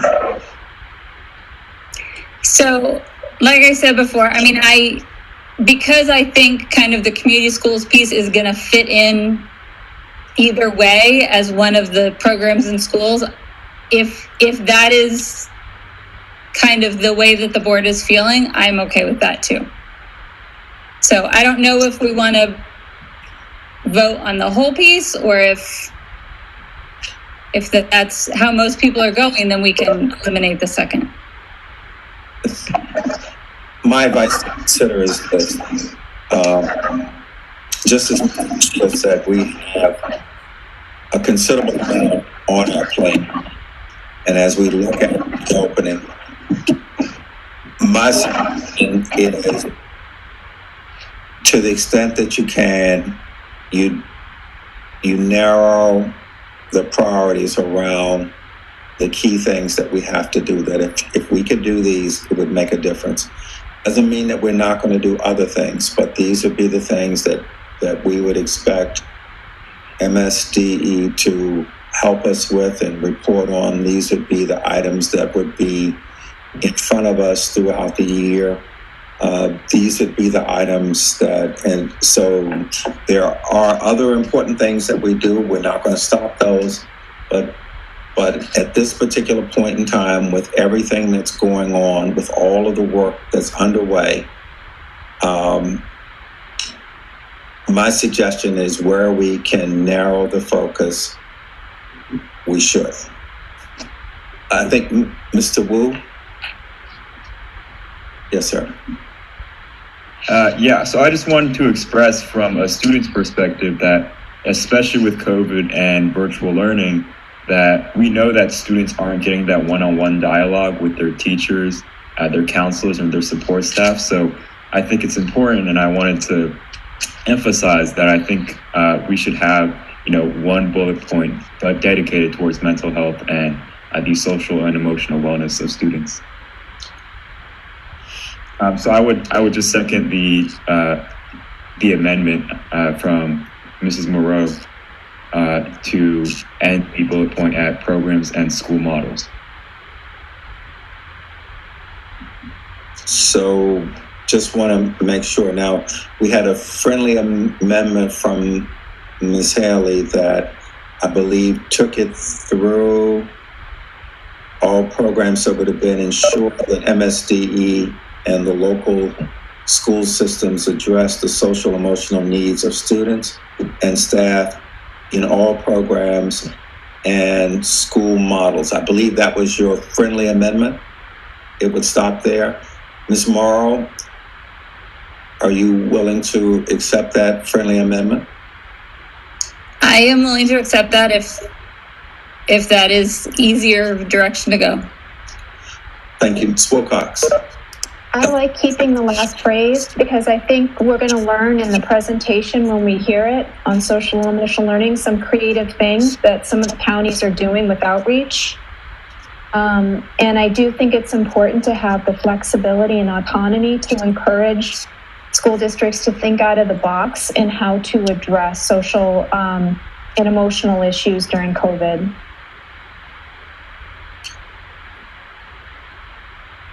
So what we have, just as a Senator Bates?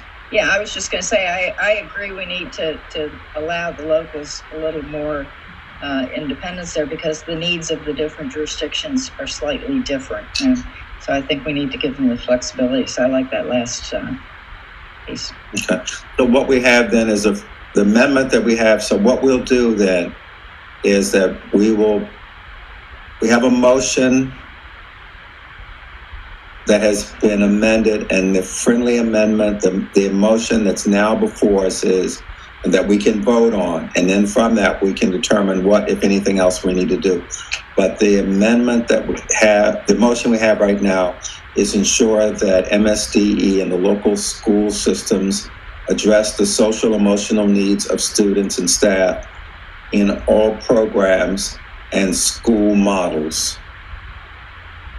Is there a second to that amendment? So made. General Sumter has provided a second. Any further discussion? I think we have the discussion. So at this point, all those in favor of accepting this amendment, Mr. President Crawford, Mr. Bartley is not on yet. There he is. Okay. All those in favor of accepting that amended priority, please signal by raising your hand and saying aye. Aye. Aye. Are we accepting with that last phrase or without that last phrase? It's without the friendly amendment does not have that last phrase. I don't want to accept it without the last phrase. Okay, so all in favor, let's do it. All in favor of accepting the amendment as it's written, please signal by raising your hand. So this is just on the amendment, which would change that middle language, correct? This is just a vote on the amendment, Just on that amendment, which just corrects that or changes the middle language, correct? the motion that we have ensure that MSD and the local school systems address the social emotional needs of students and staff in all programs and school models. That is the motion. That is what we're voting on. That's the full, That is the motion. That is the motion. so none of the rest of that is in the motion. That is the motion, what I read. Okay. Okay, so now, with that clarity, let's now. Just add, all members, if you push the chat button on the lower right of your screen, you can see the motion in print. Thank you. Where is that? Okay. Thank you, Ms. Haley. With that, again, let us now vote. We're voting on the amendment that appears in the chat. All those in favor of the amendment, please signal by saying aye and raising your hand. Aye. Aye. Hold it up so Mr. Schoen can see. Okay, all right. Opposed? I want the full phrase with the last part in it, so I don't know if that's oppose or accept. It's, We're voting on what's there, so if you don't agree with that, then you're either opposing or you're abstaining. So In response to that, so we're not giving them the flexibility and autonomy, is that correct? It doesn't say that we're not. We're not. No, it doesn't preclude that. But that language is taken. The language is not there, but it doesn't preclude that they wouldn't have it. I would So like we're voting on more flexibility. Yeah. So opposed? I'm not opposed to that. I'd like to have more flexibility. Okay. Mr. Schoen, did you see that? We have 2 opposed? I counted 11 in favor, 2 opposed, and 1 absence. Yeah. Okay. Very good. Okay, so that is the. Yes. Oh. Yes, Dr. Lee. I just wanted to clarify that my interpretation is that last segment is not precluded from the first part of that sentence. So that was my interpretation, because I also think it's going to boil down to getting more funding to pay for more school psychologists and counselors, because that seems to be, from the data, the huge deficiency. Agreed. I agree with you. It doesn't preclude any of that. I agree. Okay. We come to the 4th one. And there again, it's to assess the learning loss during COVID and to work collaboratively with the local school systems and key stakeholders to accelerate learning next year. Second. Target would be March. We would try to have that in March. I second the motion. Okay. Any discussion? Yes, Dr. Lee. I just have a question about, maybe Secretary Salmon can speak to how one imagines assessing the learning loss, and if it's going to be done through some kind of assessment or test, does that count towards that maximum minutes of testing that we're supposed to be not exceeding? And just what are the considerations in thinking through, just out of curiosity, how would one do this? Or is there a way to piggyback on things that are already happening so we don't have to double test somehow? Thank you, Dr. Lee. I think we're going to have some many more discussions about that very topic, and it is something we're thinking about for October because it's so timely. And also, there's a lot of discussion across the nation right now about state mandated testing in the spring. And I think I sent something to the board where the Secretary of Education, Betsy DeVos, has indicated that the Education Department will not be giving waivers this year like they did last year. So we're definitely going to have to take a deeper dive into, as Mr. Crawford likes to say, into this whole issue of assessment and learning loss. And I think we'll have some really good discussion around this.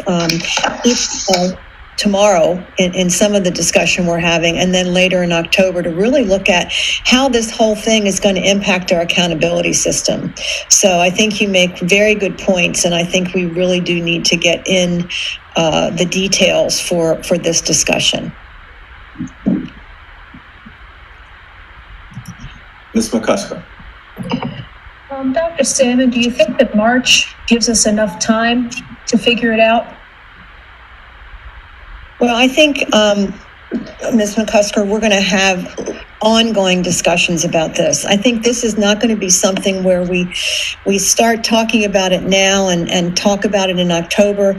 I think we are really going to have to take a look at this issue of assessment over a period of months.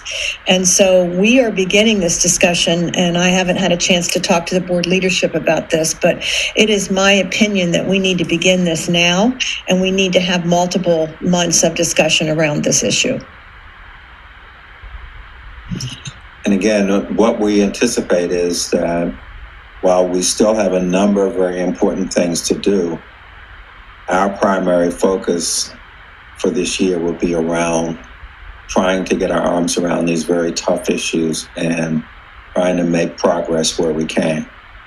So it's going to be hard. It's going to be a little messy. Yeah, I just don't want this to turn into another set of standardized tests being thrown at kids in these less than prime conditions for that kind of thing. That's where I'm getting to. I don't want the word assess to mean another battery of standardized testing. I think this is what the superintendent said. This is part of the conversation that we need to have within the state, is to figure out just how we are going to do that, and to do it in a way that's reasonable and meets the legal requirements. Senator Bates. Thank you. I think sometimes we do over-test, but then again, if we're going to have data-driven decisions, we need data to help drive our decisions. So I don't know how you balance them. I don't want to overly test students, but we've got to find out, have they lost anything during this time? What do we have to do to get them back up to speed? Because again, their success in entirety is really our focus. So I don't know how you do it without testing. I don't want to over test, but we do need the data to find out where do we go from here. So it's kind of and that's what we're proposing, is that we would, as the superintendent suggested, over the coming months, we're going to have to get our arms around this and figure out what's the appropriate way forward for Maryland. I think right now it's premature to say we're going to do this or that. We need to deep dive there and to come to a better understanding of where we are and what the options are. That's what this does. It begins to put us there. And then what it also does is, based on that, by having a point here, that this then gives us then an early start. If we conclude that there are certain issues coming out of this, this gives us an early start to work with the local school systems and stakeholders to prepare for next school year, and to do that in a collaborative environment. Dr. Lee. I'm wondering if we can just make the assumption that there will be learning loss this year, and to just start working to plan for summer in the hopes that we can have refresher remedial courses or classes or help for the summer, knowing that that's coming and just not knowing the extent. But I'm worried that if we wait till March or April to say, oh, we've got learning loss, now what are we going to do? Can we take it as a given almost that there's going to be learning loss given if schools are not open? And how do we start to plan with the locals on addressing that, beginning with the summer, assuming spring is okay, but the placeholder makes that assumption, says that there is learning loss. What we're taking time to do is to figure out what is that loss and what do we do about it. So that's trying to gather the data so we know exactly how to marshal resources across the state to address it. But the placeholder says assess learning loss. So it already assumes that there is. We just need to figure out what is that loss, how much loss, and then what do we collectively do in the state to help our children going into next school year. Okay, I guess I was referring more to the infrastructure, like the planning of the process, because you already know that if you're going to have classes and things, you need the school rooms and things, so if people are already planning, I'm just worried that by the end of March or April, we're going to be like, people are going to be complaining, how come planning didn't happen sooner when we knew there was going to be learning loss? So that's all. Sure. So a clarification point on the way this is written. When we're saying identify by March 2021, is that suggesting that we're going to identify remediation strategies and programs by March 2021, or we're going to firm up this priority language by March 2021? The objective is to, by March 2021, we figure out sort of what that learning loss is, and we start then to, as Mr. Hall said, is to engage the education community in figuring out how we're going to address that going into the next school year. We don't wait till the end of the school year, but we take that knowledge and say, this is what we know. And then from that is the process of engaging the stakeholders, which you end up with a richer product, but it typically takes more time to do that. But it draws a line in the sand. Now, obviously, if we get to March and we still don't have a good sense, we can do what Mr. Hall said, is you make adjustments, you make course corrections. But what this does is it puts a stake in the ground, draws a line there in the sand that says by a particular date, we're going to try to figure out what it is, and then give ourselves being the education community in the state of Maryland, as much time as we can to figure out how we're going to address it, how we're going to measure it, all of the things that people have said that we need to do to figure it out and to get it ready for next school year. Assuming next school year we're back in person. Ms. Haley. I think that the point of this exercise is to set priorities, and I'm hoping that there is a unanimous opinion among the board that it's a priority to look at what learning loss happened during COVID and how we're going to address it. This is just saying it's a priority, it's not saying the how. And it would just help us to focus our discussions on the how, on what data we need, et cetera. And I'm sure it's being discussed at all the local school systems as well. Right. So we have then a motion on the floor right now that has been seconded. We will now take a vote. All those in favor, please raise your hand and say aye. Aye. Aye. Bartley, we don't see you. Oh, there you are. Okay. Opposed? Thank you. Abstain. Mr. Schoen. You had 13 in favor, 0 no's, and 1 absence. Okay, excellent. Now we have the BHAG. This is that big goal yet to be defined. We're looking at pushing it out to give ourselves more time and more data and opportunity to have conversations. And again, to identify what it is that we would want to address April of 2021. Mr. DeShields, do you want to make a motion? You had raised a question about whether we should delay this until sometime after the new superintendent arrives. Do did you wish to make a?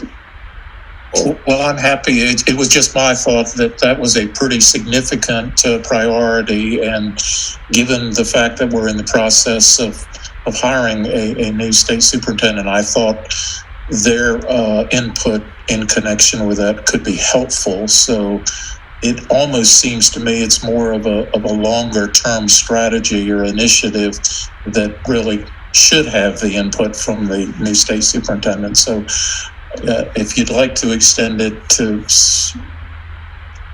August, perhaps after the new state superintendent has joined us, we may do that. But I think it's important, but I think it's important more for a long-range priority that at this particular time, maybe we haven't even determined yet.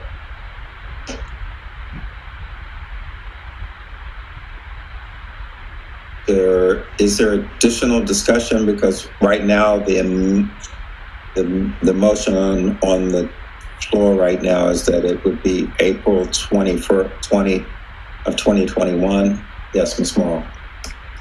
So, I mean, I guess kind of going along with what Mr. DeShiel said, then really, if we're going to push that to next summer, then I think we could almost just be fine with the 4 priorities that we have for school year 2020-2021 and remove that line, recognizing that that is not something we're going to be deciding during the school year. That I think it would be being okay with our 4 priorities. We don't necessarily need to say that we're going to add another priority next summer. Okay. Thank you. Ms. Haley, you had a comment? I just want to follow up on Dr. Lee's comment, which is perhaps we can change this to have candidates for the BHAG so that we have those in mind as we're having these discussions, but that we don't decide on the final BHAG. So if the board had a discussion and said, here's our 4 potential BHAGs, that seems like that might be a productive way to start moving in the direction of a strategic BHAG. So I guess I'm making a friendly amendment to your motion, Clarence, if you're willing. Yes. So would you restate it just so that we have it? Then I'll come to Senator Bates. Thank you. Establish a list of potential BHAGs for implementation in the strategic plan.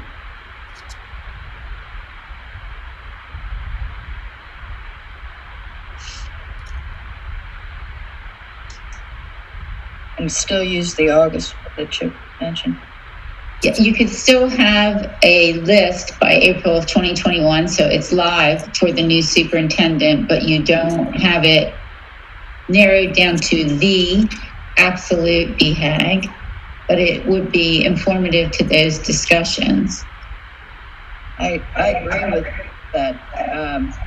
And I think in a way it would help us with the interviewing of new superintendents as well, if they have a sense of what we're looking to accomplish and how can we work together. And they may have some other ideas, but I think it would help us to show that we've got some plans for the future and we want to, help inform that.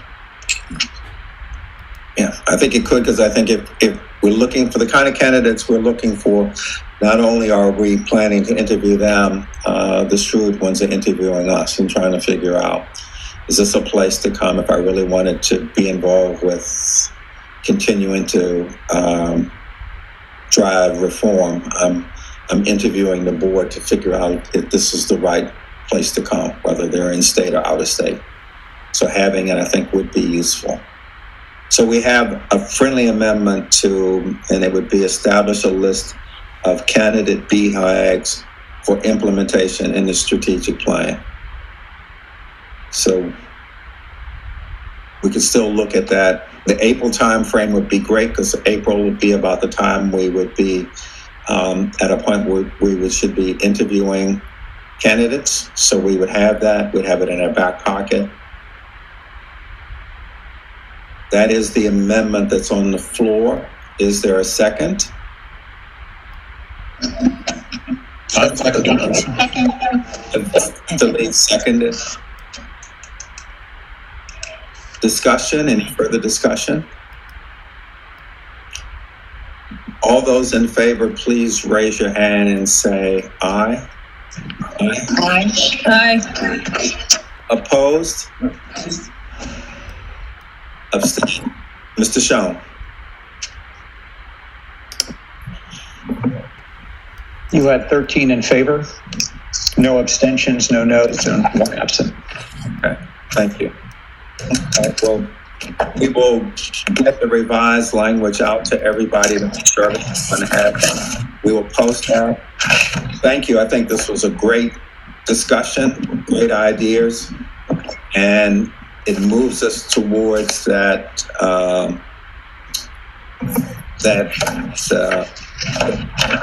that consensus direction. This will then drive, and as the superintendent said, we'll be working in October to deep dive on issues, and a large part of what we talk about in October is really going to be around these issues, because these are the questions that most of the people, as we talk to them outside, are asking us. So I think that's great. Dr. Salmon, ran over a little bit. What do you suggest that we do for the emotional learning? Is this a topic that we can still address today? Absolutely. We'd be happy to fit it into the correct time frame, sir. Okay. I'm going to invite my colleagues, Mary Gable, and we also have some of her team that we're also going to present today, Walt Salee and Brad Engel, and I'll let her introduce those folks and let's move forward with that presentation. Thank you, Mary. Thank you. Thank you. Thank you, Dr. Salmon, and good morning, Mr. Crawford, Ms. Haley, Dr. Salmon, and members of the State Board. We are very pleased, and especially given your conversation this morning, to bring you information this morning on the work of the Maryland State Department of Education and of our local school systems on social and emotional learning. In addition, we hope to answer some of the questions that were provided to us by the State Board. As Dr. Salmon mentioned, it's my pleasure to introduce Walter Salee, who is the Director of the Student Services and Strategic Planning Branch in the division that I am proud to be part of, the Division of Student Service, Student Support, Academic Enrichment, and Educational Policy. Walt is accompanied by Brad Engel, and Brad is the School Climate and Initiative Specialist and also our lead interagency specialist, as he also works with special education. Brad is here with us and represents the strong team that Walt leads, who have contributed significantly to this presentation. We are keenly aware of the need for social and emotional learning in our schools at all times, and in particular now, given the pandemic, isolation, economic, and social issues. I'm going to start to share the presentation, and at this time, I'm turning it over to Walt. Thank you.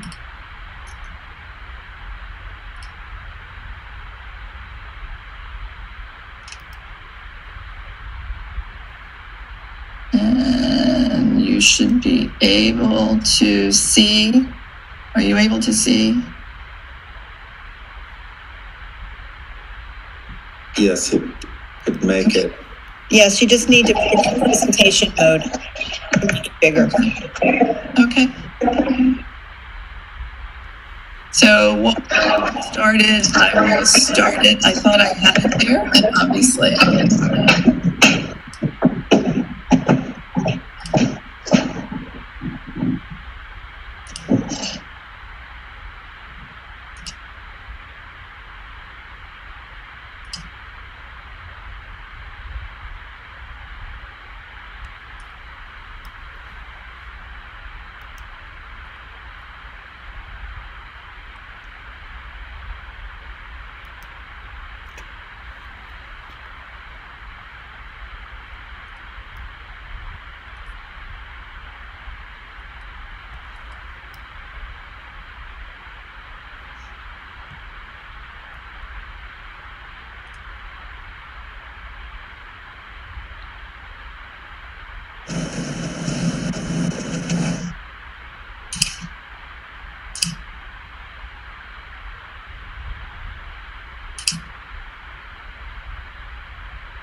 And are you able to see that now?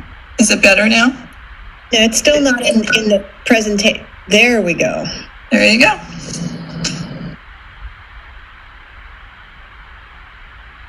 And Walt.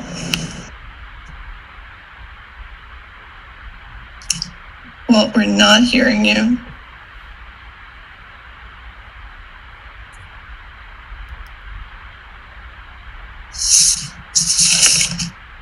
Walt was having computer issues, and I am not sure.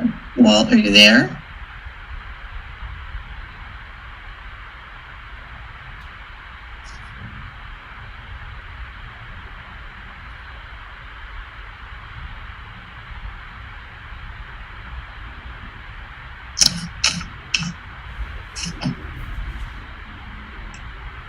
Walt, we can see you, but we can't hear you. This is Rachel McCusker. Thank you.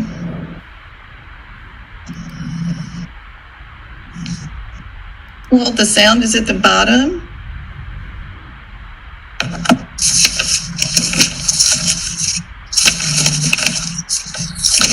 Charlene, can you unmute him? Is he muted? That's the problem. Walt, But I do not have him muted. Okay. Walt, can you? Is he making any motion there? I'm sorry.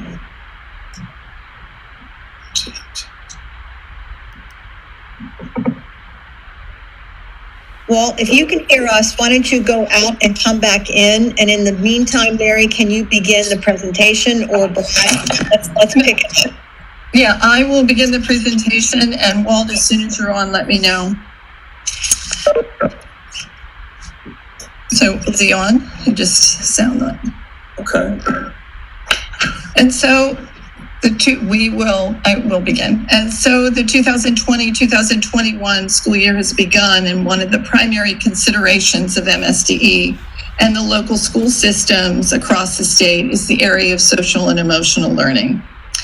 As many of the school systems work to connect and reconnect with students and their families during the 2020-21 school year, today we will be highlighting the work at MSDE and also programs and initiatives within the local school systems that help to support student well-being and social and emotional learning.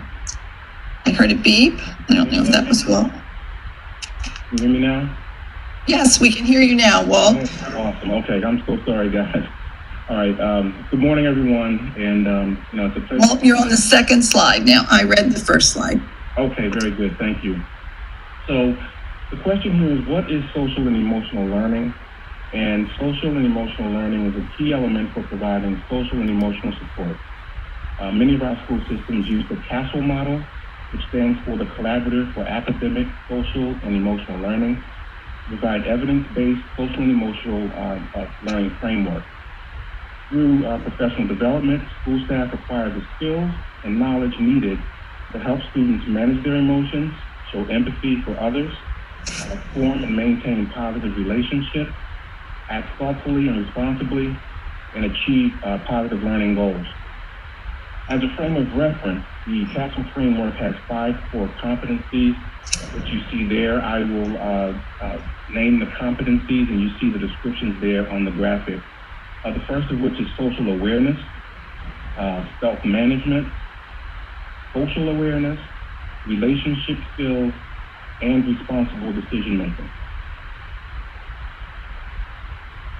At MSDE, we believe that addressing the social and emotional needs of all students is a critical component of educating the whole child.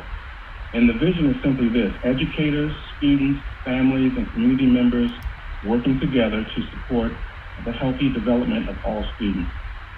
Student engagement is also a key component where students are engaged, they are self-aware, they are caring, respectful, connected to others, and they are responsible decision makers and academic achievers. And we know that when these things are in place, students are contributing in positive ways to their school and to the community. I really like this next slide because it shows how it shows the other things that are being implemented by the department and how they connect with SEL. So as you can see, the social and emotional supports and social and emotional learning is aligned and integrated with initiatives that connect social and emotional learning with these different supports. So classroom teachers, school staff, all should be able to seamlessly integrate these practices within their classroom.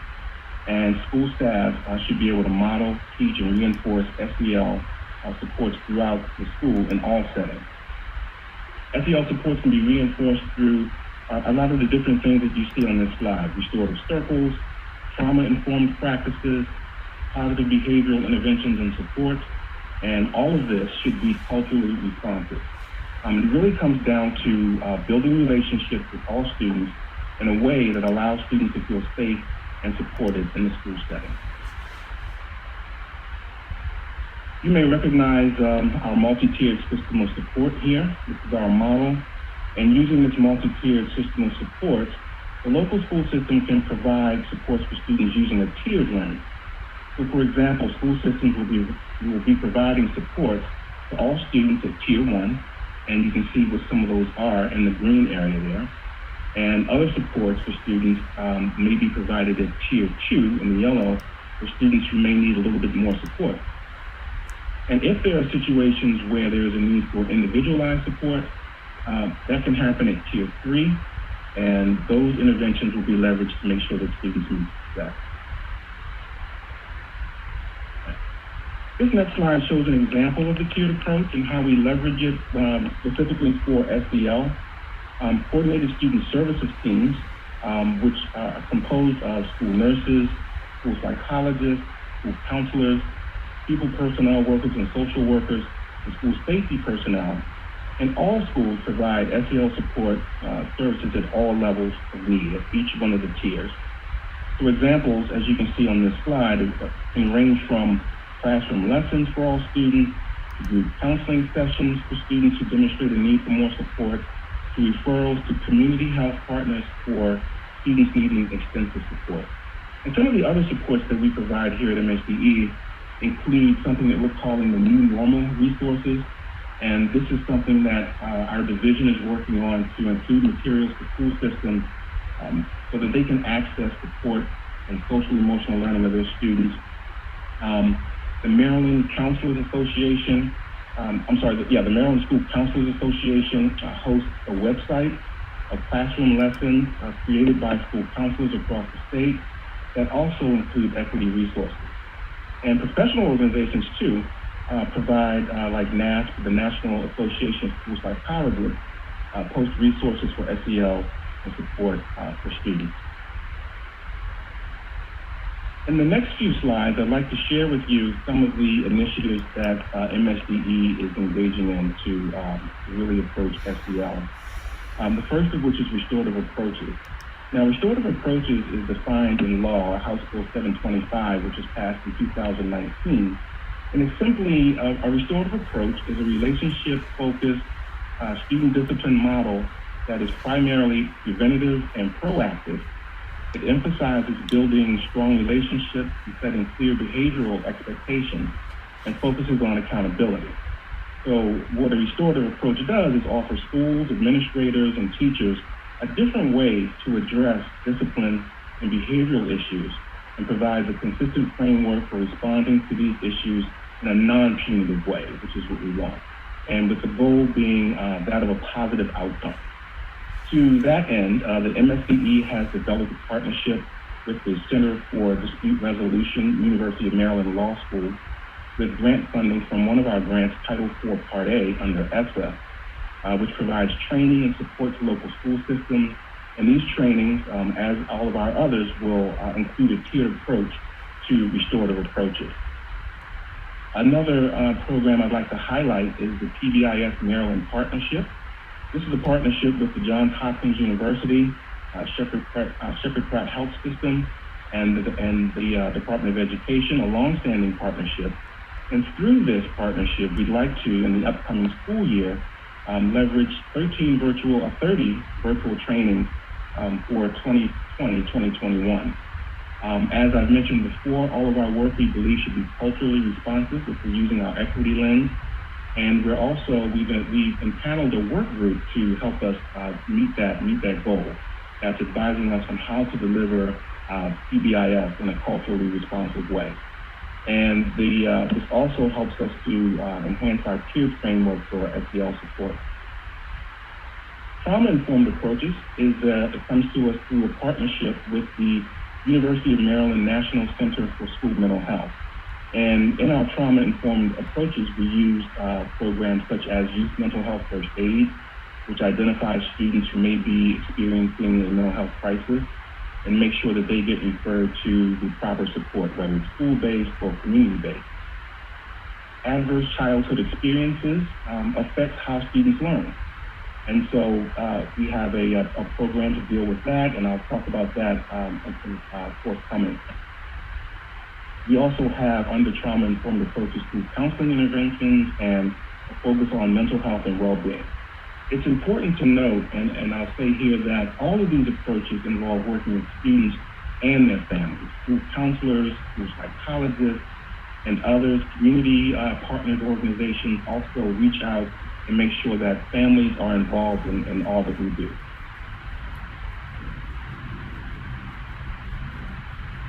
This slide shows some of the highlights. As you can see, we've been a little busy providing support to local school systems, which is a great thing. And some of the trainings that we've done over the past year are listed here. One of the ways that we provided support is through these trainings to try to meet the need for local school systems and their families. Through the frameworks of alternative education, trauma-informed approaches, restorative approaches, as we've mentioned, and culturally responsive and racially equitable engagement of students, MSDE has been able to reinforce strategies and interventions that can be implemented to increase engagement and help build positive and sustaining relationships. And this slide just simply highlights some of those trainings. Vodka and Life Skills you'll see on this list, which is an evidence-based prevention program for families, communities, and what it does is teaches students the skills that they need to make healthy decisions with regard to things like substance abuse and violence.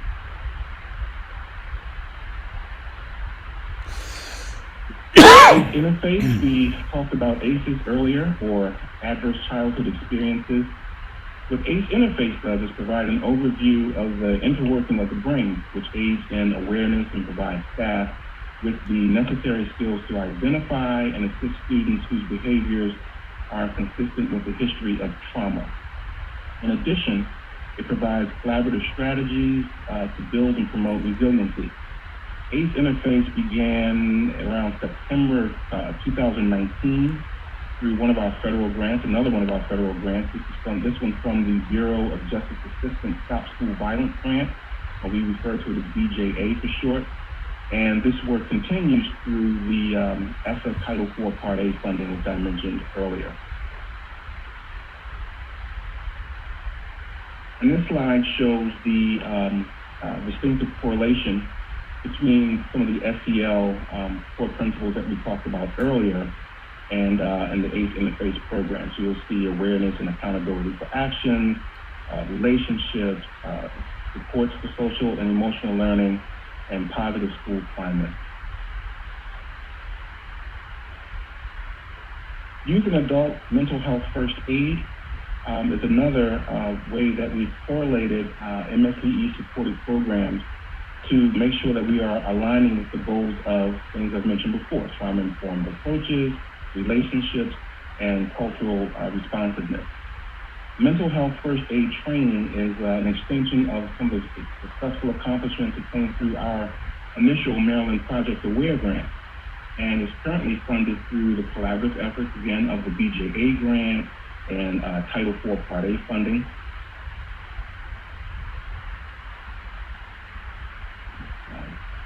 In the next few slides, we'd like to focus on some of the local school system initiatives. So in the classroom, all 24 local school systems have planned, systematic, classroom-based SEL instruction and embedded SEL lessons into each content area. The SEL programs themselves, all local school systems are utilizing a research-based SEL program, the most common of which is Second Step, which focuses on the social and emotional development, safety, and well-being of children from early learning through grade 8. Restorative approaches, as I had mentioned before, all 24 local school systems are using approaches that are restorative, as defined in House Bill 725 of 2019, to help students learn to build and manage relationships and to develop social awareness and personal responsibility.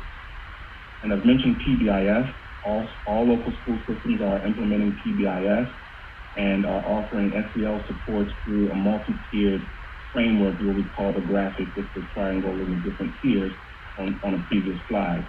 But we are encouraging again through this framework to make sure that we are culturally responsive. We are encouraging staff to build strong relationships with students, and we do feel that that is a core principle of many of these programs, is building that relationship with students. This next slide shows some examples of programs that are currently being used in local school systems. Second Step, as I've mentioned before, at K-8. CEFL, which is similar to PBIS, but it's geared more toward the early childhood community and age range. It's an evidence-based framework, much like PBIS, that promotes and supports healthy social and emotional development of all children. There are others there, conscious discipline. We talked about bots and life skills. One local intervention that we have discovered is the development of virtual calming rooms. You may know that in some schools there are calming rooms that can be utilized by staff, students, parents as needed. Well, one county, Harford County, has developed a virtual one for this environment for students, parents, staff to use during breaks, during lessons, or at home. Why try?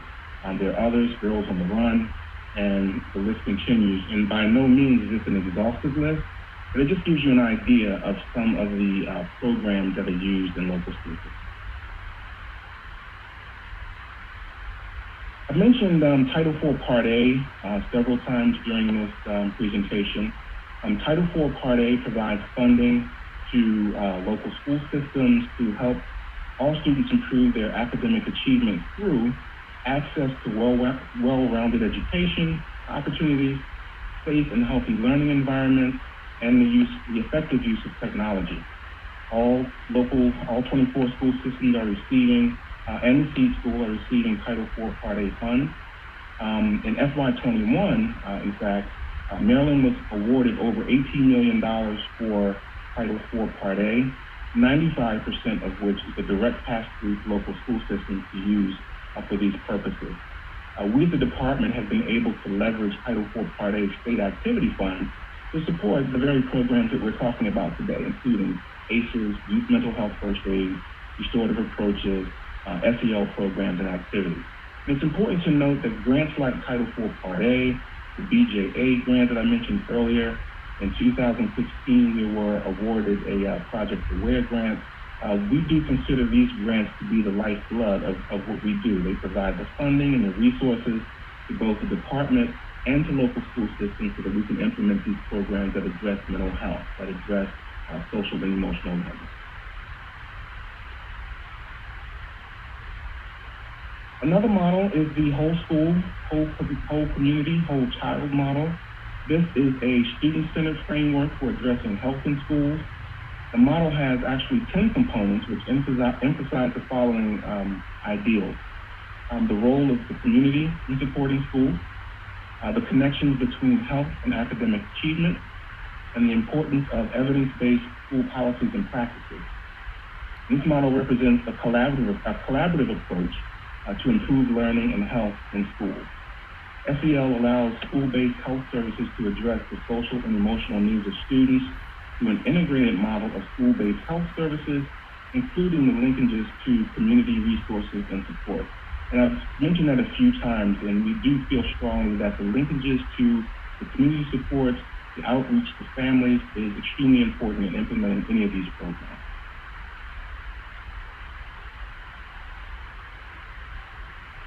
Health education. Health education teaches SEL. It's unique because it directly teaches those discrete skills associated with social and emotional learning. Many of the Maryland health education standards, in fact, are identical to the SEL competencies that I mentioned earlier, including Standard 7, which is self-management, Standard 5, decision-making, Standard 4, interpersonal communication. In addition to that, health education also, at its core, one of the core concepts is mental and emotional health. A large component of mental and emotional health instruction emphasize self and social awareness, emotions, resiliency skills, and positive coping strategies. And it is a true tier 1 intervention in that, that health education is required yearly in grades pre-K to 8. Once in high school, really making it a true tier 1 intervention, meaning that all students get that. If you think back to our graphic of the triangle, this is in the green area. All students get health education with these principles embedded. Instructional programs, here's another example where SEL is infused into some of these programs, the fine art, health education, physical education crosswalk here illustrates that, and how these programs reinforce social and emotional learning. And you can see this slide is included as a resource as well. So, the standards are there, and also paired against the different programs. Okay, this next slide is information that has been requested by the State Board. This is in response to an inquiry. These are the ratios for these positions. Here's the recommended ratios from the ASCA, or the American School Counselors Association, and NASP, which is the National Association of School Psychologists. You also have here on this slide the Maryland ratio compared with the national average. As you can see, the American Counseling Association recommends a 250 to 1 student to counselor ratio as the optimal ratio for meeting the needs of students. Maryland, as you can see, has a higher ratio than ASCA recommends, although it's well below the nationwide average. What we know is that school counselors and school psychologists play a critical role.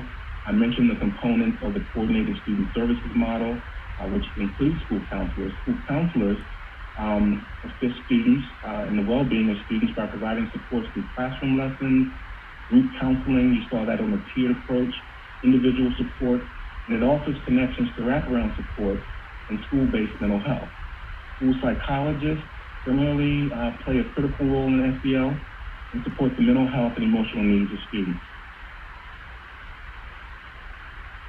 On this next slide, you'll see the student to counselor ratios across the state by local school system. Again, this is presented as the number of students to 1 counselor. And on the next slide, you will see the same data for school psychologists. Again, the ratio is presented as the number of students per 1 staff. That concludes what we have to share. At this point, I will turn it back over to Mary. We really do appreciate your time today and your interest in this topic, and I'll hand it back to Mary. Thank you, Walt, for all that information. I do want to comment in Baltimore City. We do know that this is a previous slide in terms of counselors, that they use social workers in many areas in that information.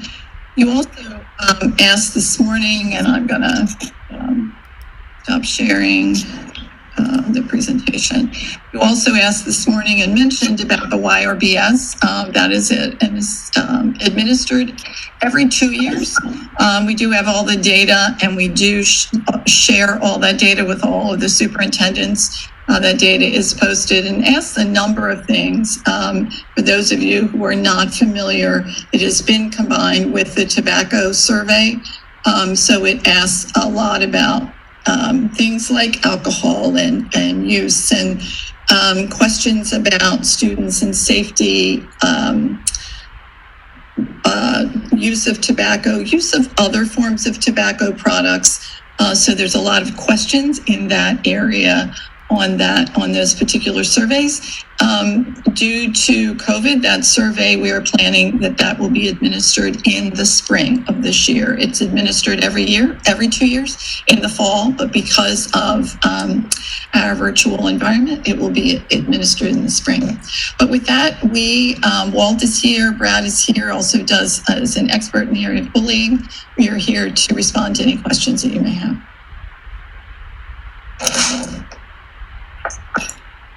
Thank you very much, Mary and Walt, Brad. Let me open it up now to questions from the board. Again, I'm going to be diving into these topics in more detail as we go, but let me open it up now for questions or comments from the board. Thank you again. Dr. Wilcox. Thank you so much, Walt and Mary, for the presentation.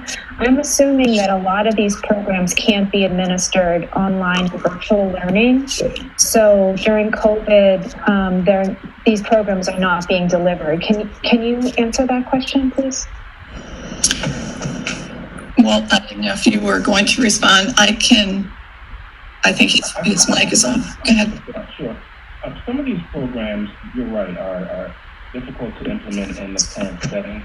However, since March, a lot of our folks who are delivering these services, such as the Family Tree, that's helping us with ACE Interface and others, PBIS, our partnership, are looking for ways to implement this in the at-home setting. For example, PBIS has created some material that helps to address online interventions, what's happening in the classroom, how do you address behavior in an online environment, for example. The ACE interface has adapted and has adapted its training model to account for the fact that training, a lot of the things that would traditionally take place in a face-to-face training of trainers, they've modified a bit to make sure that they can deliver that in the virtual environment as well. And that coupled with, I mentioned earlier, the outreach to families and communities, that's happening. Local school systems are still reaching out to families and to community. People, personnel, workers, and social workers are making contact with families as well. So in ideal, probably not, but we have worked hard, and our people have worked hard to try to bridge the gap by altering their delivery mode and to make sure that we take more emphasis on the outreach. And I do just want to add that the lessons that have been developed, Walt mentioned these earlier, they're being developed so that they can be administered online. And in the plans, we've reviewed all of the 24 plans that the local school systems have submitted. SEL is truly an important component for them, and many of them are embedding those lessons into what's going on in the classroom that teachers are delivering, or that school counselors can come in, so that is part of their plan. And in the training, for example, mental health first aid, I mean, every educator can be trained in that. And what they're trained in is recognizing behaviors, even in the virtual environment, and can identify. So it is a challenge, as everything is a challenge, but it has been a challenge that has been addressed, and lessons have been designed so that they can be given virtually. And that's frankly what folks have been working on since March and throughout the summer. Thanks.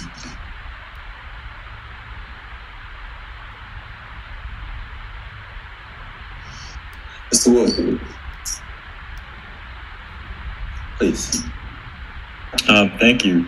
So looking at the ratio for the school to counselor to student ratio, and sort of speaking with students from across the state, I have heard that it is really difficult to schedule an appointment with counselors. It seems that the general consensus is that it takes days, if not weeks, to actually get in touch with the counselor and schedule a meeting. And so when it comes to a student who is actually dealing with a mental health crisis, or who is in dire need of attention from a counselor, it seems concerning to me how much time it takes to actually get in touch with the counselor. So I was just wondering if there were any efforts to actually balance the counselor to student ratio to the recommendations of the American School Counseling Association. So this is a challenge. So first I want to say as a former high school principal and spent a lot of years in that school environment, I do want to say that a student that is in crisis, everything stops, and that student needs to be seen, and a counselor needs to be available. So I know some of the challenges of scheduling, but in a crisis, in a need in the area of mental health, we have school counselors, we have school psychologists, we have social workers, we have folks that are available, we have school administrators who will make that happen. So I just want to make that commitment, and should that be a concern, then that individual go to the principal, go to someone, go to the teacher, go to a coach who will reach out and get help. The second piece about hiring is the challenge of school systems. The state does not hire. And the 24 local superintendents are looking at the staffing and looking at the funding, and always looking at the amount of counselors or school psychologists that are available to them and staffing their schools.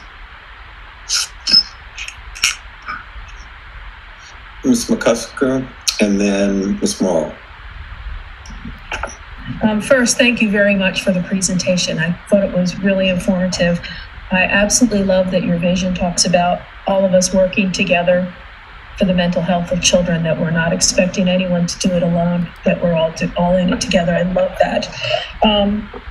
On slide 9, you talked about the ACEs, and you used the trainer to trainer model, which I think is probably the most effective way for us as a statewide agency to kind of get all of this training out to such a large group of people. But right now, presenters in 16 of the local systems. Are we looking to expand presenters to all 24 of the local school systems? Is that something that's in the works? And then I had a follow-up question after that. Sure, yes. Our goal is definitely to expand the ACEs training to all 24 local school systems. One of the things that we'd like to say is that we're building capacity statewide for ACEs and ACEs interface. And it starts with training the trainers, and then, hopefully, exponentially, we can train other trainers across school systems as well. And we've had some small regional meetings to try to work that out. We've trained small groups, and we're doing small trainings around the state with that. So yes, the idea is definitely to build capacity and get this to all 24 large schools. And then, and thank you very much, because I think if teachers and administrators and counselors, if everyone understands ACEs, it really helps us to understand the impact of these experiences, many of which are invisible and we don't know about them. And then my follow-up, and I'm kind of following up to what Jason was talking about, knowing that the counselor to student and school psychologist to student ratio really is a local school system hiring practice. It's not something that the state board necessarily has purview on. What kinds of things, and I'm not sure that you'll be able to answer this, or if Karen can answer this, I'm not sure who can answer this. What can we as a board do to influence having our local systems come more into line with the recommended ratios? What do we have at our disposal to help with that? I'll take that one, Walt. This is similar to the situation we have in terms of hiring teachers. There is a great deficit of candidates available in that particular area, especially with school psychologists. And this is something we hear from local superintendents all the time. And there just are not a lot of people out there. And so just like we are working to create incentives and working with young high school people to recruit them for teaching, as we've been doing the last 2 years now, This is something we're going to have to look at in the future, and it is something that is on the discussion with the superintendents. It's just like speech pathologists, all the other related service options that we find difficult to recruit for with students with disabilities. These are issues that are continuing to come to our attention, and it's very, very challenging. But it's certainly in our thinking about what we need to do for future. Thank you. I wasn't aware that we had that big a gap in people that we had available. And one last thing, it was a great emphasis on equity in different trainings. As we're looking at these, we also, as we're training people, talking about implicit bias and those kinds of things as we're trying to work through SEL and how to best deliver to students and families. Mary, I think you or Brad or Walt can answer that. Yes, definitely. Either Walt. I know Walt's done. If you could talk about implicit bias, or Brad, both of you, please. You've done training on that, I know. Yeah, I'll start, and Brad, if you have something to add, please feel free. But yes, we are looking at everything that we do. We're looking at through an equity lens and trying to make sure that we are addressing the bias that may be a part of our cultural outlook. We've done some training in implicit bias, and we've infused that into our work. I mentioned earlier in the presentation that we've empaneled an advisory group, if you will, to take a look at what we're doing in PBIS and some of our other areas, to make sure that we're not missing the boat and that we are being culturally responsive in our work. It's very important to us, and it's a big part of what we do. It's kind of a self-check. You know, you can deliver a program, and you can think that you are hitting all of the important points there. But if you have a group that's looking from the outside in, or part of it, that can help advise with that. And Brad, you've done some work with that. You may want to mention some of that. Yeah, certainly. Thanks, Walt. We certainly have done a lot of work in the area of cultural responsiveness and addressing issues of implicit bias. And it does start, with the professional development piece and really taking a look at ourselves and looking at adult behaviors and, looking in the mirror, so to speak, as teachers. I was a teacher for a long time. Looking at how we build relationships with students. That's one of the most important things that we do. Building authentic, deep and connected relationships with students and addressing our own biases and understanding that these are things that we have to recognize and we have to address. And so a lot of our trainings have focused on this. And we have, like Walt mentioned, we have a culturally responsive work group through the PBIS state management team. And we do look at things, like cultural bias and creating that inclusivity within the classroom and making sure all students are heard and that they all feel valued as individuals and collectively. Thank you. I appreciate you taking all of my questions today. And again, thank you for the presentation. It's timely and important. Thank you. Mr. Bartley and then Ms. Morrow. Thanks for your presentation. I may have missed this because my internet went out, but I was wondering if there was a slide on the effectiveness of social emotional learning and its direct correlation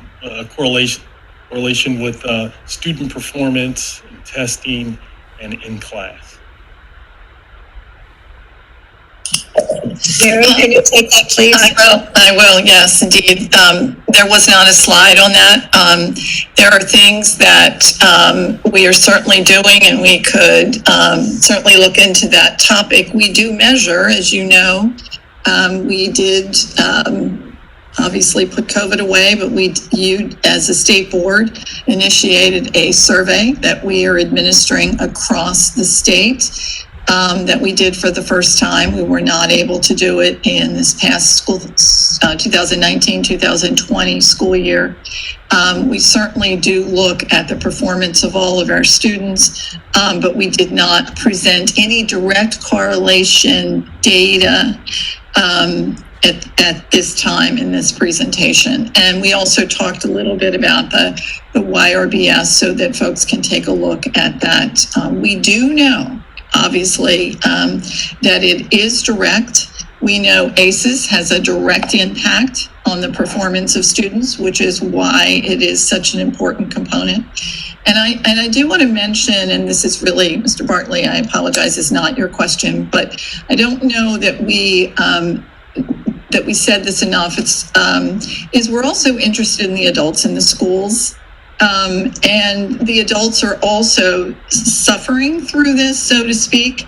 And so as you look at data and performance, I think that the need is across the board for our students, our families, and also our educators, that all of this training is sensitive to the educator as well.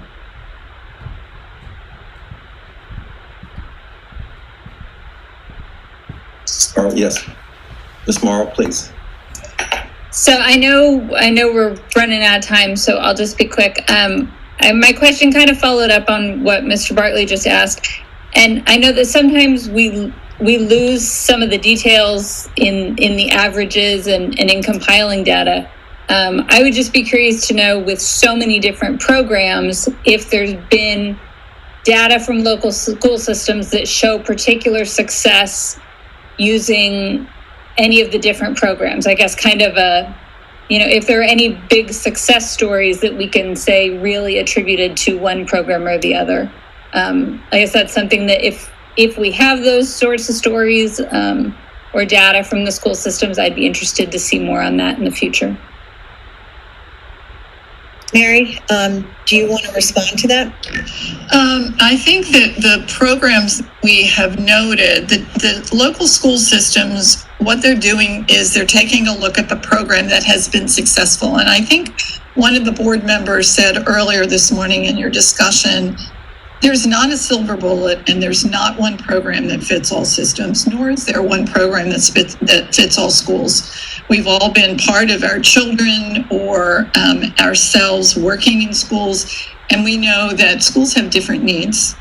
Systems have different needs, and there are decisions that are made on where we are going to put our initiatives. And principals are making decisions. Principals and their student and their school improvement teams are making decisions, which is why when Walt was sharing with you, there's a broad number, and we've got lots of information that we've collected. We have all the presentations we've made, but we also have every program that's in every school system. And we've kind of given you some of the more common ones, but the schools and the school systems select those programs. And Brad really knows, as he works with PBIS, there's no simple answer. And I know that, for example, in that, there's been a lot of energy to say, we can't keep doing it the same way we've always done. We have to look at the needs. Cultural bias has been mentioned. We have to embed that and create that. And Brad said really well, we have to look internally. We have to look at ourselves. And I think that's what we're doing with the decisions of Dr. Salmon, decisions of the state board, and what you've mentioned, it's data driven. We have to look at the data, which is why we're looking at pre-K to 2 suspension data, if we just look at that, or in-school suspension, out-of-school suspension, disproportionality. What is the distribution of data across racial groups and across EL, students with disabilities, students in poverty? That drives the program. And if it's not impacting the program, then we're not putting our energies into that. So I think that those decisions are being made all the time at a macro and a micro level. Ms. Haley. Thank you for this presentation. It's wonderful. And I wonder if some of these trainings wouldn't be good for one of our work sessions of the board, in terms of really seeing what our teachers are getting in terms of, cultural bias and awareness. Would it be possible to take some of the board work session time and present a session to us? Good idea, and we can work that out in our discussions about planning for the future for these Monday sessions. But I think that's a great idea.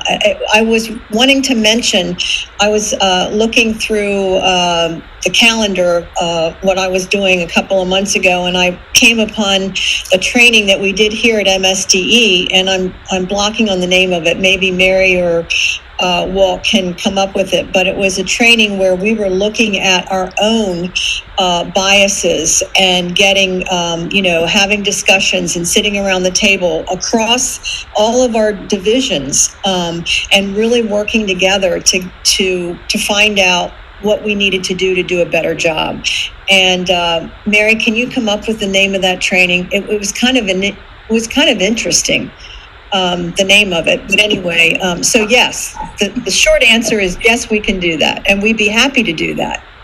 The other thing I would just suggest is as training that you're providing, other training, maybe board members can sit in. I sat in on the resource officer training a couple of summers ago. That was outstanding. Got a chance to see the material, but also got a chance to interact with those law enforcement officers. So that was great. So maybe there are opportunities to do that as well. It's just, Mr. Crawford, just to add just a bit to that, is that's why in the summer we always send out the listing to the board of all the in-services and professional development sessions that we're holding. So stay tuned for those, because those are great opportunities for you all to become involved. And I'll have to tell you that the staff gets really excited when they have a state board member attend those sessions. So it's a very positive thing. Thank you. Thank you. Senator Bates? Thank you. I'm looking at your data. I appreciate the chart you've given us. The question I have, this is based on total enrollments, correct? Do you have data that shows service needs per district? Where I'm assuming that these services are not necessarily directed to all students, that you have a survey of students that are in need of specific services. Am I confused on it though? Well, no, certainly you're not confused. I think the important thing is school counselors provide services to the whole population. Right. And I think it goes back to what Walt showed you in the triangle. There's a green area that all students should be benefiting from.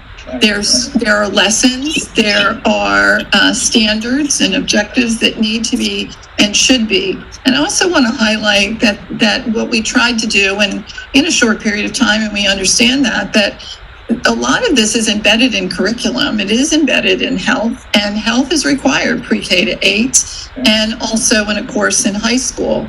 And so I would certainly want to believe, as a lifelong educator, and it is frustrating when Jason mentioned, weeks to try to get appointments and things like that.